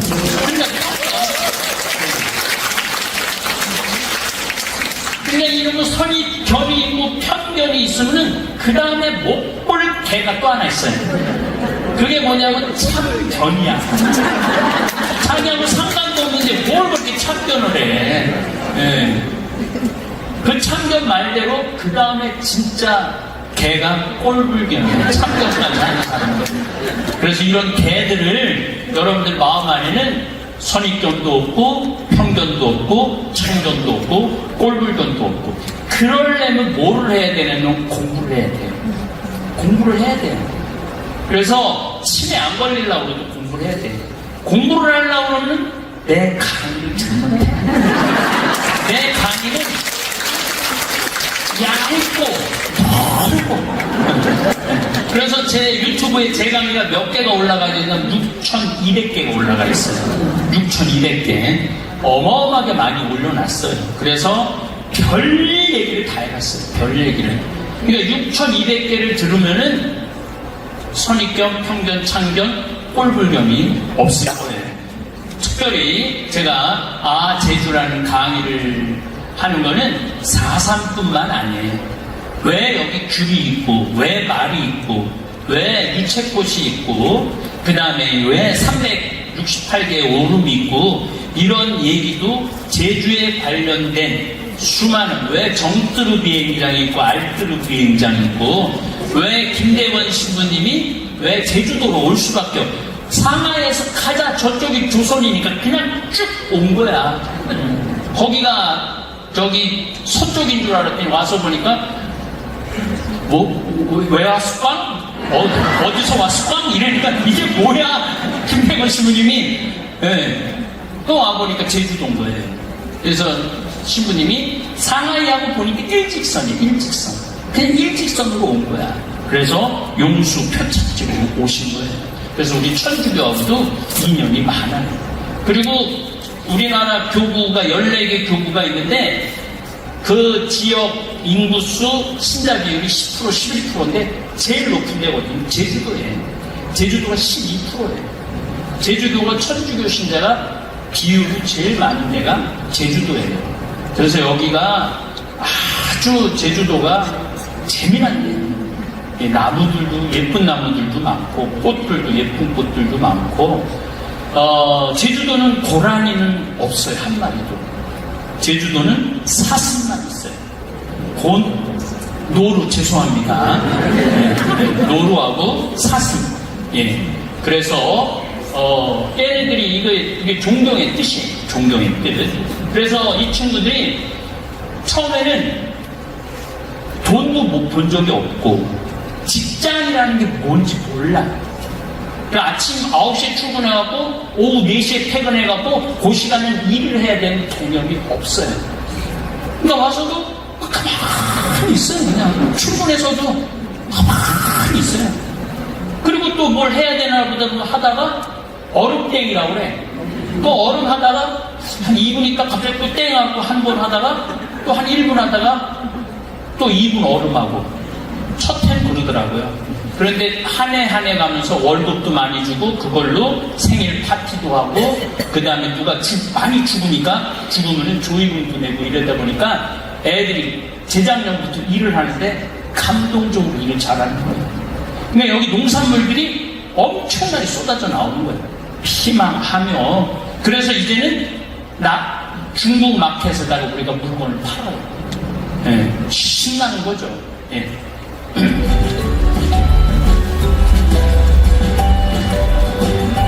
자,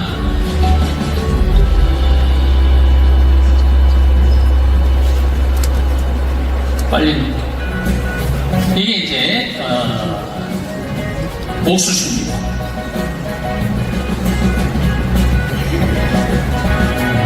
여기 아까 개미산 보여준 거고, 요분들이 이제 자원봉사 가신 분들이에요.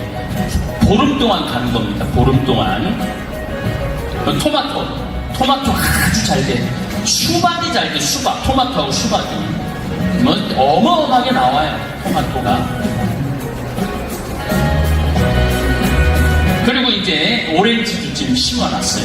레몬도 심어놓고. 저 피망 먹는 거예요. 농약을 안 치니까 맛있어요. 피망이. 잡아보세요. 이거는 이제 우물 동원하신 분들이에요. 우물 1000만 원이면 하나 파거든요. 그런데 한 150명이 지금 보내줬어요. 우물을 150개를 파야 돼. 그런데 우물 하나 파는데 쉬운 일이 아니에요. 정말로 그 지역도 찾아야 되고 그 정글 안에 들어가서 여기를 파야 되냐 이 동네를 파야 되느냐 일이 너무너무 많아요. 그런데 그만 보내라고 그래도 보내는 거예요. 이 81살 할머니들이 그만 보내라고. 나 힘들다고 그만 보내라고. 왜냐하면 우리는 동원하는 걸 온전히 다 써요. 우리가 거기에서 경비로 안 써요. 왜냐면 우리 청국장 많이 파는데 비행기표도 우리는 다 우리가 청국장 파는 돈으로 하지 동원하는 분들은 1원도 안 건드려요. 온전히 다 우리 명의 이렇게 다 해줍니다. 예. 지금 120개 팠어요. 이제 30개 더 파야 되는데 계속 들어와요. 보내지 말라고 해도 이렇게 계속 신앙심이 생겨요. 그래서 빨리 이렇게 팝니다. 자, 여기 이제 다 판 거예요. 이제 물이 나와요.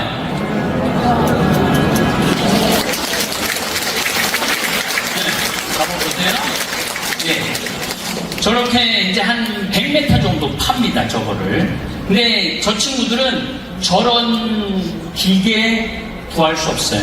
그래서 20m, 30m 밖에 못 파요. 자기네들 동네 앞에. 그러니까 흙탕물을 먹는 거예요. 그런데 이렇게 100m 파고 바위를 통과를 하면은 이렇게 맑은 물이 나와요. 네, 그래서 이렇게 파주면은 저겨 파주지 않으면은 아까 강 흐르는 데까지 거리가 한 6km, 7km 정도 돼요. 그러니까 6km를 물두로 가야 되니 얼마나 멀어? 4km, 거기 한 6km 가면은 가는데 1시간 반, 오는데 1시간 반이에요. 엄마 아빠들은 옥수수 농사 져야 될 거 아니에요. 옥수수 농사 져야 되니까 누가 물 뜨러 가냐면 애들이 뜨러 갈 수밖에 없어요. 그러니까 애들이 어떻게 학교를 못 가는 거예요. 물을 뜨러 가야 되니까. 그러니까 얘네들은 물 뜨는 게 일이에요. 물이 생명이거든요. 물 뜨러 가는 게. 그래, 제주도는요, 용천수가 나오고, 이게 삼투압이 있고, 용천수가 흐르는, 그래서 여기는 축복의 섬이에요. 지금 용천수가,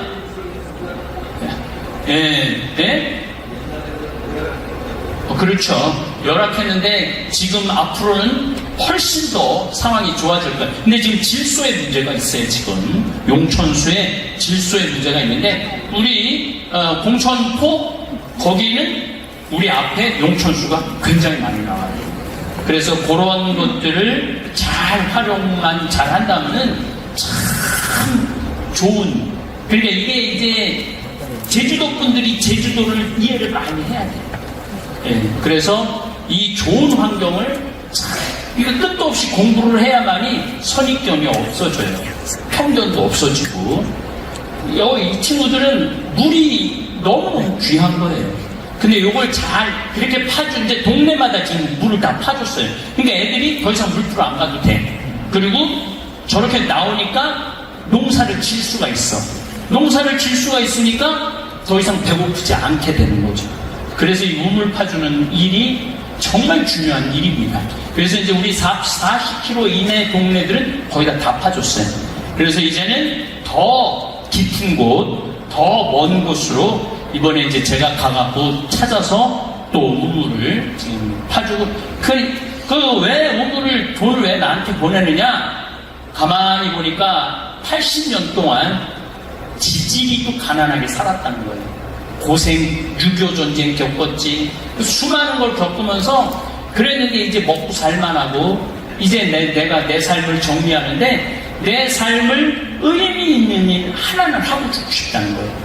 그래서 모은 돈을 저한테 보내주는 거예요. 신부님 이거 아이들한테 우물 좀 하나 파주라고. 그래, 이게 울 것 같아서 내가 얘기를 안 하는데 4.3 희생자의 보상금 나온 돈 3천만 원 이렇게 갖고 왔어요. 제주도민이. 그러면서 뭐라고 그러냐면은 5명이 죽었더라고, 한 집에. 그래서 보상금이 나온 거를 초등학교 짓는데 아프리카에 써달라고. 그래서 이번에 이제 그 의미 있게 제가 잘 적어놨어요. 예.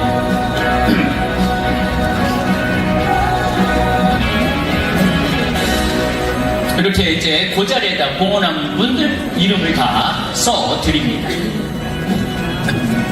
예, 소나무 전지하는 분. 자, 보세요.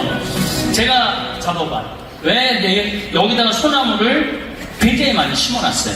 앞으로 몇 그루 심는 게 목표냐면 100만 그루 심는 게 목표예요. 100만 그루. 그러면은 100만 그루를 심으면은 우리나라에서는 소나무가 경제림이 되기 위해서는 25년 정도 키워야 돼. 근데 여기는 15년만 키우면 돼요. 15년만 키우면은 바로 경제림으로 쓸 수가 있어요. 왜냐하면 환경이 너무 좋아요. 왜냐하면 겨울이 없잖아. 겨울이 없으니까 계속 자라. 건기에도 자라고 우기에도 자라고 계속 자라. 요게 3년, 4년 된 나무예요. 네. 이렇게 커요. 4년 됐는데. 그럼 이제 5년, 6년째는 점점 더 굵어지죠. 그래서 100만 그루를 심으면 앞으로 15년 후에 얼마의 돈이 나오냐면 1,000억이 나와요. 1,000억이. 언제까지 우리가 도와줘야 돼? 자기네들이 이렇게 키워갖고 스스로 일어나게 해줘야죠. 그래서 제가 지금 이렇게 가지치기를 해주는 거예요. 가지치기 이제 저는 빨리 6월 21일이 왔으면 좋겠어요. 이거 가지치기 작년에 한 거 얼마나 굵어졌는가. 그래서 유칼립투스 나무, 소나무가 가장 경제기물은 좋습니다. 소나무가 아주 잘 자라요. 그래서 이게 이렇게 굵어지면은 여기는 나무로 지을 수 있는 게 너무 많아요. 나무로 할 수 있는 것들이. 그래서 우리가 또 땅이 넓잖아. 여의도 12배니까 얼마나 넓어. 그래서 여기 저는 이제 유튜브 수입이 많이 들어와요. 이제까지 한 10억 들어왔어요. 유튜브 수입이. 그래서 그 10억을 여기다 다 지금 쏟아 넣는 거예요.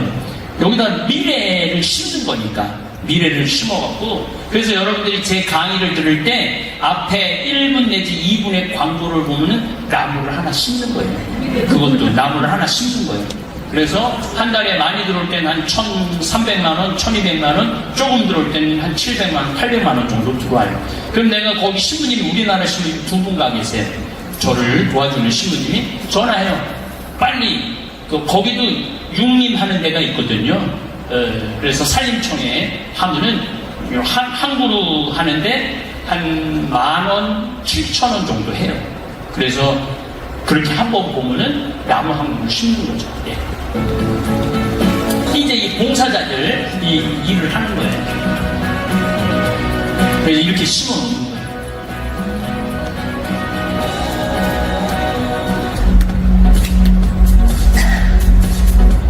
잡아보세요.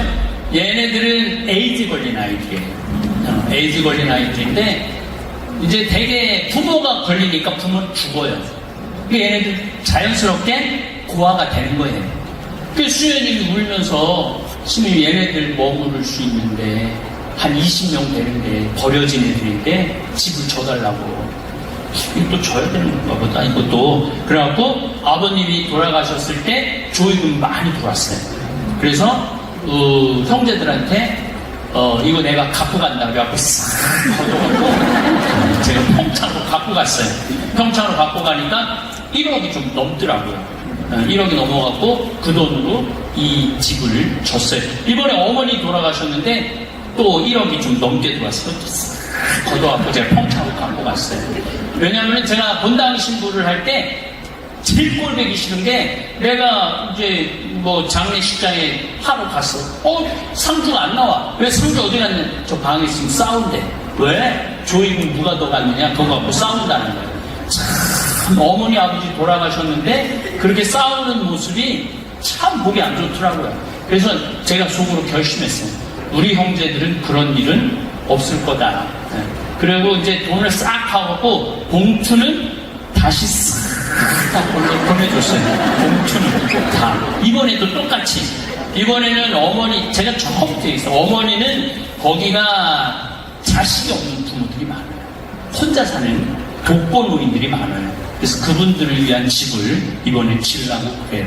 뭐 많이는 못해더라도 한 10명 정도는 와서 살 수 있는 공간, 최소한의 인권이 보장되는 그런 것들. 이 아이들이 이제는 벌써 진지가 아버님이 돌아가신 지 7년 됐으니까 얘네들이 커갖고 나보다 다 더 커졌어. 그 얘네들 싹 다 치료가 돼갖고 또 환경이 좋으니까 영어도 너무너무 잘해.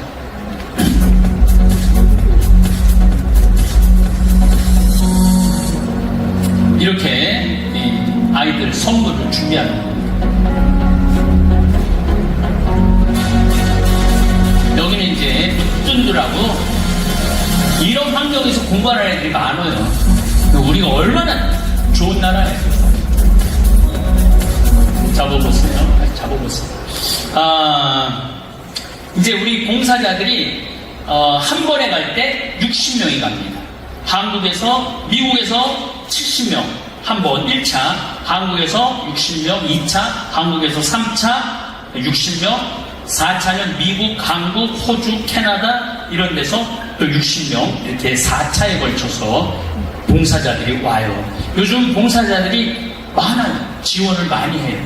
나도 한번 가보면은 인생이 확 바뀌어요. 그냥 바뀌는 게 아니라 확 바뀌어요. 야, 내가 이렇게 쓸데없는 거에 목을 메고 살았구나. 그런 생각을 많이들 하시더라고요. 근데 이제 오면은 그 아프리카를 가잖아. 유서도 쓰고 가고 막 죽으러 가는 줄 알고 유서도 쓰고 가고 막 별 생각을 다 할 거 아니에요. 그 멀리 떠나는데 아프리카를. 그리고 그냥 알지도 못하는 나라에 가는 거니까. 그런데 오는 사람들이 되게 생각이 많은 사람들이 많이 와요. 근데 내가 자원봉사자한테 하는 말이 있어. 첫째, 생각을 하지 말아라. 생각 무슨 생각이야? 60명이 생각을 60명이 다 얘기해봐. 그게 제대로 되겠어요? 그러니까 생각하지 말아라. 두 번째, 의견을 내지 말아라. 이게 60명이 설거지하는 것도 의견을 내면 다 달라. 이렇게 돌려야 된다. 이렇게 돌려야 된다. 앞에서 먼저 닦아야 된다. 뒤에서 먼저 닦아야 된다. 그 60명이 의견을 내면은 어떻게 해? 세 번째, 시키는 대로 해라. 이게 원칙이에요, 원칙. 근데 처음에는 난 원대한 꿈을 가지고 아프리카에 왔는데 생각도 좀 하고 싶고 의견도 내고 싶고 근데 시키는 대로 하면 처음 기분이 나빠. 그런데 딱 이틀 살아보면요 그 말 뜻을 이해를 해요. 아침 6시에 일어나요. 씻고 어쩌고 7시 20분에 가면 밥이 차려져 있어요. 왜냐면 밥은 그 자원봉사자들 잘 못하게 해요. 왜냐면 한 번 시켜봤더니 이 사람, 세 사람, 네 사람이 다 다른 사람이 했는데 싸워. 이걸 넣어야 된다, 말아야 된다, 이렇게 썰어야 된다, 저렇게 썰어야 된다. 그래서 안 되겠다. 우리 직원들이 가고 밥을 다 해줘요. 그래서 밥 새끼를 안 해도 돼. 그러면 이제 밥 먹고 나면은 오늘 할 일에 대한 배정을 해줘요. 그럼 9시에 가야 돼. 밥하러. 그럼 소세지, 계란도 삶아야 되고, 토마토도 삶아야 되고 해야 될 일이 너무너무 많아요. 애들이 11시 반부터 와요. 400명 밥 해주면요 정신이 하나도 없어요. 그럼 1시 반이면 끝나. 그러면은 잠깐 보구로 와서 있으면은 2시에는 어디로 가야 되냐면 소나무 전지하러 가야 돼. 끝도 없어 소나무가. 그 전지하면 한 3시간 하면은 팔에 힘 점점 없어져요. 그래서 5시에 와서 씻어야 돼. 저녁 먹어야 돼. 저녁 먹으면 7시에 또 미사를 해야 돼. 8시까지. 그럼 8시에 미사를 하고 또 이 인사과에 가고 말씀 나누기를 해야 돼. 그럼 10시에 들어가면 자야 돼. 생각할 시간이 어디 있어? 의견 낼 시간이 어디 있어? 시키는 대로 해야지. 짬나면은 뭐를 해야 되느냐면 그 밥 먹고 시간이 남으면 애들 집에 갖고 갈 것을 이거 싸줘야 돼. 바빠요. 생각할 시간 하나도 없어요. 네. 이제 요거 신발 아이들 나눠주는 거. 요것도 다 기증하는 거예요. 기증. 이번에도 기증 또 하신다고 그러더라고요. 서림초등학교, 인천에 있는 초등학교. 네. 체육복에. 도원체육사. 이분도 대신교 신자예요. 대신교 신자가 어마어마하게 봉헌을 하세요. 이번에도 또 봉헌을 많이 하신다고 그러더라고요. 애들 얼마나 이뻐, 깨끗하고. 올해는 요거는 아이들 잡아봐요. 생리대 만드는 거예요. 왜냐면은 여기는 일회용 생리대 꿈도 못 꿔요. 근데 생리를 하기 시작하면은 막 찼다든 수건 이런 걸로 생리를 하라고 주는 거야. 그래서 유흥을 우리가 가져다가 생리대를 원래 한 400장 만들어놨는데 800장 만들었어요. 짬나면 뭐 해야 돼? 생리대 만들어야 돼. 짬나면 생리대 만들어야 돼. 네. 그리고 뜨개질을 해야 돼 또.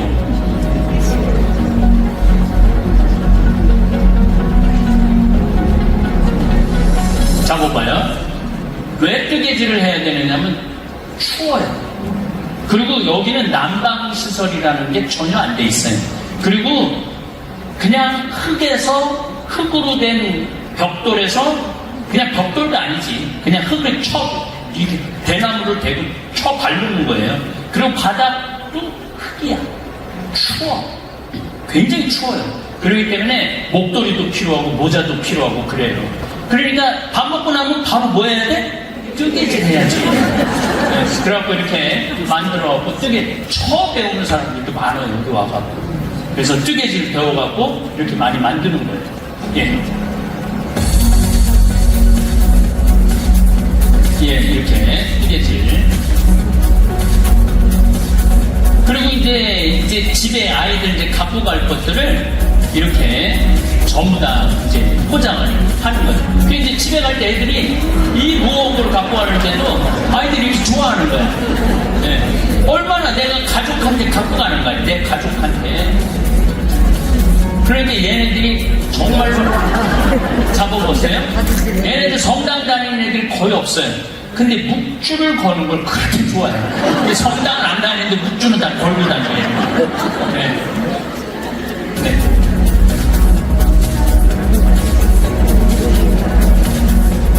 집에 가는 거예요.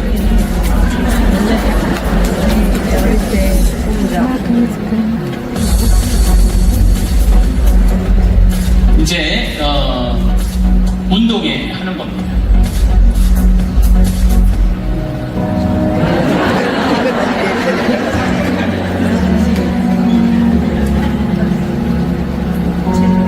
자, 잡아보세요. 이제 대개 여기 오는 분들이 의사들이 많이 와요. 의사들이 많이 오는데 자녀들을 많이 데리고 와요. 자녀들을. 근데 얘네들이 중학교 2학년 아이가 거의 10년 전 얘기예요. 아들인데 아버지 치과 의사고 처음에 날 보는데 나를 딱 보는 게 흰 눈동자 95% 까만 눈동자 5% 뜨고 나 확 째려보는 거예요. 왜 째려보느냐면은 인터넷도 안 된대지, 텔레비전도 없대지, 물도 없대지, 전기도 없대지. 근데 저놈 때문에 내가 아버지한테 끌려가갖고 아프리카에 끌려왔다 이거야. 중학교 2학년이니까 얼마나 무서운 학년이에요. 근데 얘가 일주일 지내더니 눈빛이 바뀌더라고요. 2주일 지나더니 매일 게임만 하던 아이인데 2주일 지나더니 또 바뀌었어. 그리고 5년 후에 그 아버지한테 흥분된 소식이 전해져 왔어요. 신부님, 우리 아들이 의대 들어갔어요. 의대 들어갔어요. 나보다 더 좋은 대학에 들어갔어요. 그러는 거예요. 그러니까 우리가 애들 교육도 공부해라. 20년 들어봐. 지겹지? 지겹지 않겠어요? 공부해라. 엄마 입에서 나오면 공부해라. 그냥 똑같은 말을 20년 듣는다고 생각을 해요. 지겹잖아요. 아무 말 하지 않고 그냥 아프리카를 데려가면 돼. 아프리카를 그냥 데려가면 돼. 그러면은 여기 왔다 간 아이들이 대부분 의대를 다 가요. 이 아이가 원래는 이스트 응대를 간 아이예요. 이스트 응대가 줄리어드보다 더 좋은 대학이에요. 4년차 학생 바이올린으로. 근데 얘가 여기를 8년째 따라오던 아빠는 안과 의사인데 8년째 따라오던 애인데 이번에 와갖고 신부님 저 의대로 다시 진학을 했어요. 그것도 워낙 똑똑하니까 미국의 콜롬비아 대학의 의대를 진학을 했고 또 그 바이올린 그렇게 장학생 신부님 바이올린이 애들 밥 먹여주냐고 지내보니까 애들한테 필요한 건 의사라고. 그래갖고 또 얘도 의대를 가는 거예요. 그러니까 여러분들 지금 혹시 자녀들 또 손자 손녀들이 흰 눈동자 95% 까만 눈동자 5% 뜨는 애들은 무조건 잠비아를 보내면 돼요. 2주만 보내면 애들 바뀌어요. 조금 이게 심한 애들은 한 달을 보내면 돼요. 한 달을 보내면 완전히 바뀝니다. 그런데 작년 케이스도 그런 케이스가 있어요. 한 아이가 나하고 한 2년 건 미국에서 자란 아이인데 한국말을 잘 못하는 아이인데 불만이 너무너무 많으네요. 그런데 거기 딱 2주 갔다 오더니 확 바뀐 거예요. 성당 전체가 다 놀래고 쟤 왜 저렇게 됐느냐고. 웃지도 않고 신경들만 부리던 애가 웃고 다정하고 이번에는 대학을 아주 좋은 데를 갔어요. 그런데 CPA라고 회계학과를 갔어요. 너 왜 회계학과를 가냐? 자기가 가보니까 신부님 돈 쓰고 이러는 거 관리해주는 거 거기 영어로 쓰거든요. 그거 해야 될 것 같다는 거예요. 자기가 하겠다고.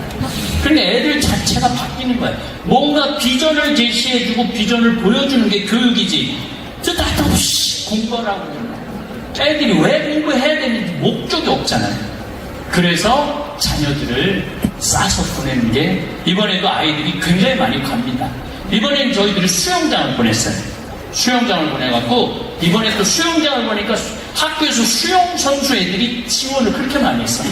그래갖고 참 신앙심이 생겨요. 뭘 하면 그냥 다 넘겨. 애들이 피지컬이 좋아요.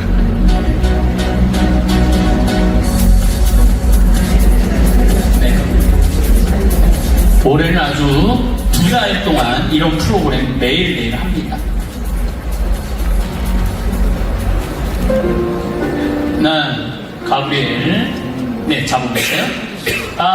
이 친구는 여기 이제 머리가 이제 상처가 났는데 약이 없어. 여기는 약이 없기 때문에 상처가 나면 진물로, 그래갖고 이 진물이 눈에 떨어져갖고 눈이 실명이 된 거예요. 네, 눈이 실명이 됐는데 우리가 치료를 많이 해줬어요. 많이 해줬는데도 방법이 없어요. 그 안과 의사 선생님이, 나는 모르겠는데 안과 의사 선생님 또 보니까 딱 보면 안 되겠다. 그래갖고 치료를 시작했어요. 선생님이 치료를 안 했으면 얘는 3개월 죽었다는 거예요. 그런데 어느 정도 치료를 했는데 눈을 빼야 돼. 완전히 실명이 됐기 때문에 한쪽 눈을 빼야 되는데 눈 빼는 기술이 없는 거예요. 그래갖고 지금 조금 위험하다고 그러더라고요. 그래도 아이가 얼마나 밝은지 몰라요. 아이가 천사야. 그래서 이런 아이들한테 빨리, 그래서 이제 제가 거기다가 의대를 세우고 간호대학을 세우고 농업대학을 세우려고 그러는 것이 적어도 인간적인 최소한의 인간다움을 좀 존중받아야 되지 않느냐. 우리 대한민국은 얼마나 힘든 시기를 보냈어요.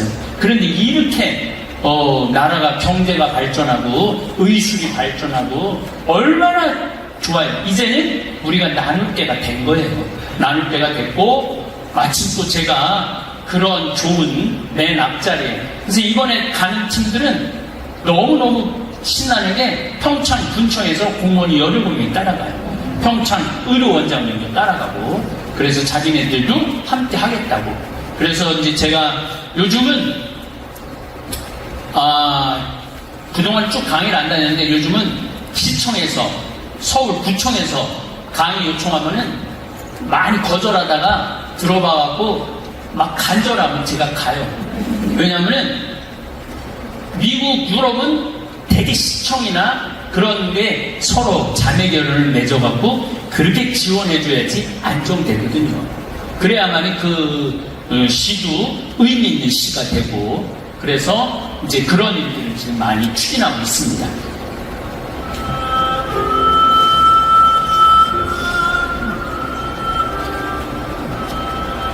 이분은 잡아보세요. 이분은 호주 시드니에서 오신 분인데 여기다 내가 간호대학을 이제 지으려고 했는데 이분이 간호대학장을 3번을 했대요. 호주에서. 그리고 이분이 간호대학 교수를 양성하는 분이래. 그래갖고 스스로 온 거예요. 스스로. 그래갖고 신부님 간호대학 짓는 거 제가 또 학장도 할 거고 교수 양성도 하겠다고. 그러고 내가 간호대학을 해야 되겠다? 그럼 딱 보내주는 거예요. 뭐하러 기도를 해? 한번 해볼까? 그럼 다 보내주는데. 까만 하면 되는데 뭐하러 기도를, 간절하게 기도할 필요가 뭐가 있어요. 그래서 아주 이분이 우리 가브리엘을 또 많이 치료를 해줬어요. 이건 정형외과, 안과, 어디가 부러졌는지 뭐 기계가 있어야지. 그래갖고 엑스레이를 이제 보내줘갖고 엑스레이 찍어갖고 이렇게 치료를 해주는 거예요. 아침에 일출 미사입니다. 해가 뜰 때 미사를 봉헌을 해요. 해가 뜰 때. 기가 막혀요. 저 떤 거예요, 이제. 미사인지 중에.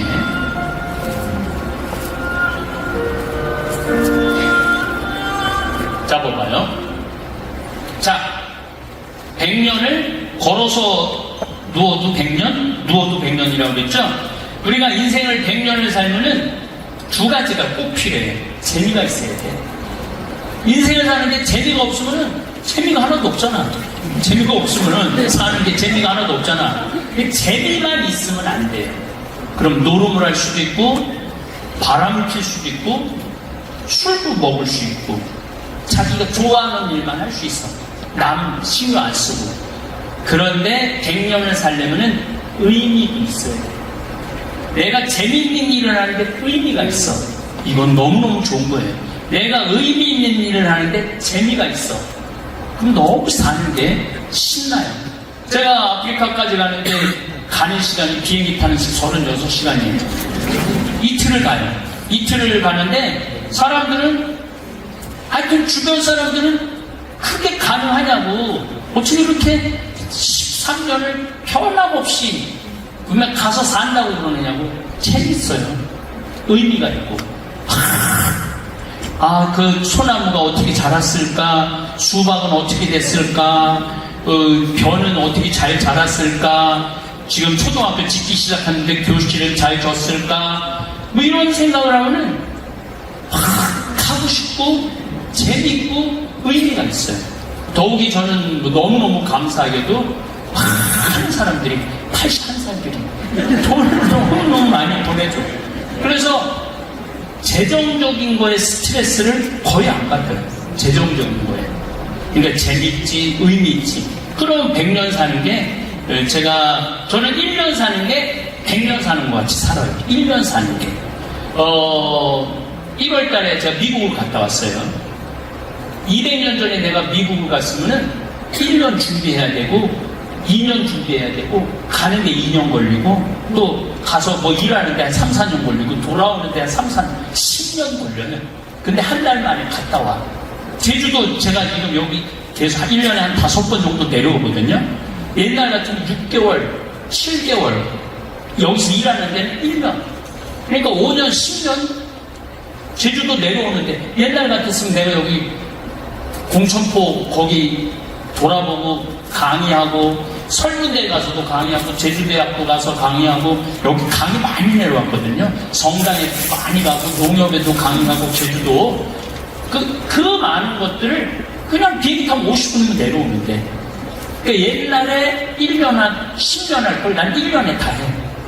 그리고 이제 가면 이제 아프리카 또 가. 500년 전에 아프리카 간다고 생각을 해봐요. 몇 년이 걸릴 것 같아? 그러니까 1년 또 갔다 와서 또 전 유럽을 또 가야 돼. 그리고 또 갔다 와서 미국을 또 갔다 와야 돼. 그리고 이제 여기 9번 내려와야 돼. 9월 달에 또 무슨 상공인 무슨 회의가 있대. 정부 회의. 이거 강의해달라고 그래갖고 거기 또 내려오고. 그러니까 1년을 100년 같이 사는 거예요. 제가 나이가 이제 60인데 목표는 87살까지 사는 게 목표예요. 그러면 87년 27년이란 말이야.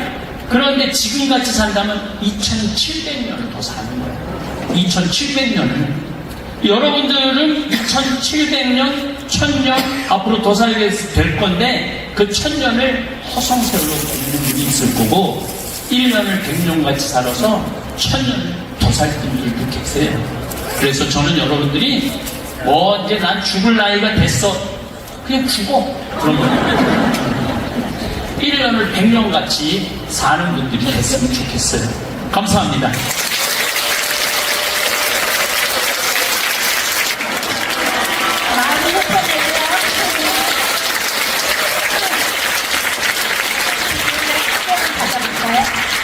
이렇게 귀한 자리 해주셨는데 여러분, 사실은 이게 시간이 안 되지만 여러분이 꼭 한 분만 질의응답 시간 갖도록 하겠습니다. 혹시 해주실 분 있으면 저희 스텝이 마이크를 가져다 드릴 겁니다.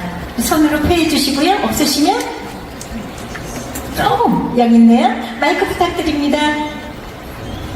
없으시면 제 거 갖다 드릴게요. 나오시면서 말씀해 주시면. 우선 안녕하세요 신부님. 저 오늘 아침에도 신부님 청국장 2숟갈 같이 나눠 먹고 부부입니다. 네, 그래서 이쁘구나. 얼굴이 빛이 나고. 좋은 강연 말씀 우선 너무 감사드리고, 이렇게 강연도 보고 그 전에 유튜브도 많이 보긴 했었는데, 저도 천주교 신자기도 한데 이렇게 뭐 봉헌을 한다든지 봉사를 한다든지 아니면 뭐 기부하거나 이런 것도 마음이 항상 있기는 하잖아요. 그런데도 물질적인 욕구도 당연히 제가 들 수밖에 없더라고요. 그리고 이제 갓 태어난 아가도 있고 해서 저희가 막 그런 쪽으로 제가 물질적인 쪽으로 생각이 기울게 되더라고요. 그래서 이런 영적인 욕구와 물적인 욕구에서의 균형을 어떻게 맞추면서 지내야 될지 신부님 얘기를 들어보고 싶었어요. 네. 아주 좋은 질문 하셨어요. 이게 내가 뭔가를 마음을 계속 갖고 있다 보면은 기회가 오더라고요. 한 분이 한 5억인가를 보냈어요. 저한테. 그래서 왜 이렇게 큰 돈을 보냈느냐고 자기가 15억인가 아파트를 주고 샀는데 그 아파트가 25억이 됐대요. 그리고 이제 자기는 나이를 먹어갖고 그 아파트 큰 거를 정리를 하다 보니까 15억에 샀는데 25억, 10억이라는 돈이 더 재산이 불려졌는데 이걸 의미 있는데 쓰고 싶다고. 그래서 그 5억을 신부님 쓰시라고, 학교 짓는데 쓰시라고 보내셨어요. 그러니까 내가 누군가를 도와주고 싶고 뭔가를 하고 싶은데 지금 안 해도 돼. 그 마음을 지니고 있다가 보면은 그런 기회가 오더라고요. 그런 기회가 올 때 이렇게 기쁘게 낼 수 있는 분은 이런 마음을 계속 가지고 있는 분이 내는 거지, 그런 마음을 안 갖고 있는 분은 이거 내가 또 어디다가 또 땅을 살까? 아파트를 투자할까? 주식을 할까? 이게 처음 가진 마음이 예쁘다 보면은 나중에 기회가 올 때 선택을 할 때 쉽게 되더라고요. 내가 그런 분들을 참 많이 만나고 봅니다. 감사합니다. 참 좋은 답변에 대한 문제 받으셨죠? 저희들은 항상 인생을 살아나가면서 비전을 갖습니다. 뜻이 있는 곳에 길이 있다 하죠. 황청현 신부님 항상 뜻을 품고 그 길을 걸어 나가고 계신 것 같습니다. 강의를 들으면서 눈물이 나기도 하고 가슴이 먹먹하기도 하고 어떨 때는 가슴이 뻥 뚫리기도 했는데 이렇게 멋진 강연 해주신 거 너무 감사드리고요. 선생님, 죄송합니다. 내가 항상 선생님이란 말은 가장 존경하는 사람한테 쓰는 말이거든요. 용서하시고요. 황창현 신부님, 국뽕 황창현이라고 불러드리고요. 내가 제뽕은 쟤한테 붙이라 그랬거든요. 저한테. 제주를 사랑해서 제주에 사는 사람, 제뽕 황창현 신부님이라고 불러드리겠습니다. 여러분 큰 박수를 부탁드립니다.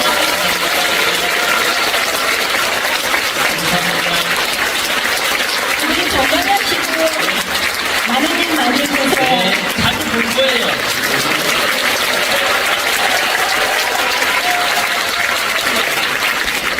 성공한 사람들을 보면 크게 두 부류로 나뉘는 걸 알 수 있습니다. 하나는 자신이 성공했다고 여기저기 떠벌리고 다니는 사람들, 그리고 또 하나는 조용히 아무 말 없이 자기 삶을 사는 사람들입니다. 우리는 흔히 성공을 하면 자연스럽게 자랑하고 싶어질 거라고 생각하죠. 좋은 차를 사고 비싼 시계를 차고 SNS에 멋진 사진을 올리고 싶을 겁니다. 왜냐하면 그렇게 하면 남들이 나를 더 인정해 줄 거라고 믿으니까요. 하지만 현실은 그렇지 않습니다. 오히려 진짜 성공한 사람들은 그렇게 행동하지 않습니다. 왜냐하면 보여줄 필요가 없기 때문입니다. 돈이 많다고 높은 자리에 있다고 유명하다고 해서 굳이 그걸 드러낼 필요는 없습니다. 그걸 아는 사람들은 이미 알고 있고 모르는 사람들은 알 필요가 없죠. 그런데도 굳이나 성공했다고 떠드는 사람들이 있습니다. 그런 사람들은 왜 그럴까요? 간단합니다. 그 사람들은 사실 그렇게까지 성공한 게 아니기 때문입니다.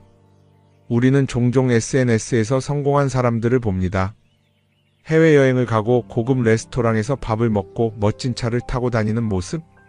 그런데 가만히 보면 그런 걸 보여주는 사람들은 언제나 뭔가를 팔고 있습니다. 강의를 팔든 자기 브랜드를 홍보하든 아니면 단순히 자기 자존감을 유지하려고 하든 간에 결국 목적이 있는 거죠. 진짜 부자들은 그렇게 하지 않습니다. 오히려 조용히 아무도 모르게 자기 일을 합니다. 왜냐하면 자랑해서 얻을 게 없기 때문입니다. 오히려 괜히 잘난 척했다가 사람들에게 이용당하거나 시기와 질투를 받거나 쓸데없는 오해를 사는 게 더 피곤합니다. 이건 단순한 돈 이야기가 아닙니다. 사회적인 성공을 이룬 사람들도 마찬가지입니다. 진짜 실력 있는 사람들은 자기 실력을 굳이 떠벌리지 않습니다. 왜냐하면 그럴 필요가 없으니까요. 자기 분야에서 최고라면 사람들이 먼저 알아서 찾아옵니다. 반대로 실력이 부족한 사람일수록 자기를 포장하려고 애씁니다. 우리가 흔히 듣는 말이 있죠. 빈수레가 요란하다. 이 말이 괜히 있는 게 아닙니다. 정말 내실이 있는 사람들은 굳이 시끄럽게 굴지 않습니다.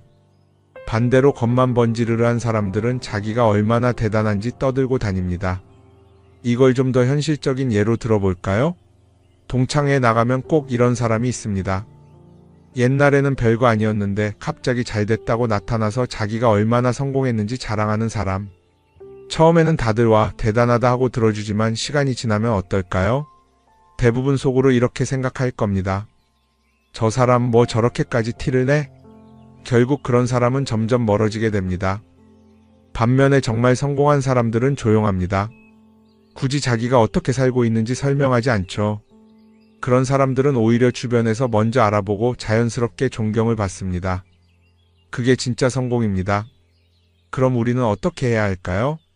내가 뭔가를 이루었을 때 굳이 남들에게 알릴 필요가 있을까요? 물론 가까운 사람들에게 좋은 소식을 전하는 건 좋습니다. 하지만 굳이 모든 사람들에게 나 이렇게 잘 살고 있어요 하고 알릴 필요는 없습니다. 그런 행동은 결국 나에게 득이 되지 않습니다. 성공이라는 건 원래 조용한 겁니다. 내가 잘 되고 있으면 주변 사람들이 자연스럽게 알게 됩니다. 굳이 내가 말하지 않아도 내 행동과 태도에서 묻어나오게 되어 있습니다. 그러니 굳이 보여주려고 애쓰지 마세요. 오히려 그게 더 진짜 성공한 사람의 태도입니다. 사람은 사회적 동물이라고 하잖아요. 혼자 살아갈 수 없고 결국 사람과의 관계 속에서 기쁨도 얻고 때로는 상처도 받습니다. 그런데 한 가지 생각해 볼 게 있어요. 우리가 정말 인간관계가 필요해서 맺고 있는 걸까요? 아니면 그냥 그래야 한다고 배워서 어쩔 수 없이 유지하고 있는 걸까요? 어릴 땐 친구 많으면 좋다고 하죠. 사회생활에서도 인맥이 중요하다는 말을 많이 합니다. 그런데 정작 주변을 보면요, 인간관계가 넓은 사람일수록 스트레스를 더 많이 받아요. 전화벨이 울릴 때마다 이번엔 또 무슨 부탁일까 싶고 단체 채팅방에서 메시지가 올 때마다 이걸 또 어떻게 대답해야 하나 고민하죠. 관계가 많아질수록 책임과 피로도 함께 늘어나는 겁니다. 어떤 사람들은 인간관계를 줄이면 외롭지 않겠냐고 해요. 그런데 가만히 생각해보면 진짜 외로움을 느끼는 순간이 언제인지 아세요? 오히려 불필요한 인간관계 속에 있을 때입니다. 같이 밥을 먹고 얘기를 나누는데도 뭔가 허전하고 대화가 컥 돌고 속마음을 나누지도 못할 때, 그럴 때 우리가 더 외롭다고 느끼죠. 그렇다고 당장 인간관계를 다 끊어버릴 순 없겠죠. 하지만 적어도 내가 정말 소중하게 여겨야 할 관계와 그냥 관성적으로 유지하는 관계는 구분할 필요가 있습니다. 예를 들어 매번 나한테 부탁만 하고 정작 내가 어려울 땐 연락 한 번 없는 사람. 내가 실수하면 뒷담화를 하면서 내 앞에서는 웃는 사람. 이런 관계를 굳이 계속 이어갈 이유가 있을까요? 가끔은 이런 경험도 있을 거예요. 우연히 어떤 사람과 친해졌는데 만난 지 얼마 되지도 않았는데 너무 많은 걸 털어놓는 사람들 있죠. 자기 속사정부터 가족 문제, 직장 고민까지 쏟아내는 사람들. 이런 경우 두 가지의 가능성이 큽니다. 하나는 그냥 감정적으로 의존할 사람이 필요해서일 수도 있고 또 하나는 내가 믿을 만한 사람인지 떠보는 걸 수도 있어요. 어떤 경우든 이런 관계는 오래가기 어렵습니다. 사실 친밀함이라는 건 시간이 필요한 법이에요. 적당한 거리를 두고 천천히 서로를 알아가야 하는데 초반부터 급격하게 가까워진 관계는 쉽게 무너지는 경우가 많습니다. 처음엔 친하다고 생각했는데 어느 순간 사소한 일로 틀어지고 결국 남보다 못한 사이가 되는 거죠. 그러면 인간관계를 어떻게 해야 할까요? 답은 간단합니다. 억지로 맺지 말고 굳이 유지하려고도 하지 않는 거예요. 내가 편한 관계라면 자연스럽게 이어질 것이고 그렇지 않다면 서서히 멀어질 겁니다. 그리고 그걸 억지로 붙잡지 않아도 괜찮습니다. 관계를 유지하는데 에너지를 쓰기보다는 정말 소중한 관계에 집중하는 게 더 낫지 않을까요? 어떤 사람은 내가 인간관계를 줄이면 나중에 나 혼자 남는 거 아니냐 걱정하기도 해요. 그런데 생각해보면요, 진짜 나를 위하는 사람은 많지 않아요. 인간관계를 줄인다고 해서 완전히 혼자가 되는 게 아닙니다. 오히려 불필요한 관계를 정리하고 나면 남아있는 관계들이 더 단단해지고 가치 있게 느껴질 겁니다. 예전엔 인맥이 자산이라는 말을 많이 했어요. 그런데 요즘은 꼭 그렇지도 않죠. 오히려 불필요한 인간관계가 많으면 그게 짐이 될 수도 있어요. 적당한 거리, 적당한 선. 이걸 잘 지키는 게 결국엔 가장 편한 인간관계를 유지하는 방법 아닐까요? 한번 곰곰이 생각해 보세요. 지금 내 주변에 있는 사람들 중에서 내가 정말 편하게 만날 수 있는 사람이 몇 명이나 되는지, 내가 억지로 맞춰주고 있는 관계는 없는지, 관계를 줄이면요, 외로워지는 게 아니라 오히려 더 자유로워집니다. 그리고 자유로워진 만큼 내 인생에서 정말 중요한 것에 집중할 수 있게 됩니다. 인간관계 너무 많은 걸 신경 쓰다 보면 정작 중요한 걸 놓칠 수 있어요. 그러니까 이제는 한 번쯤 정리해보는 것도 나쁘지 않을 겁니다. 사람들이 돈을 많이 벌고 싶어 하는 이유가 뭘까요? 단순히 돈이 많으면 좋으니까? 물론 그것도 있겠지만 사실 돈을 원하는 진짜 이유는 더 나은 삶을 살기 위해서겠죠. 그런데 문제는 돈을 많이 번다고 해서 반드시 삶이 나아지는 건 아니라는 겁니다. 오히려 더 많이 벌수록 더 많이 쓰게 되는 경우가 많아요. 가끔 이런 생각해 본 적 없으세요? 예전에는 돈이 지금보다 훨씬 적었는데 이상하게 그때가 더 여유로웠던 것 같다. 왜 그럴까요?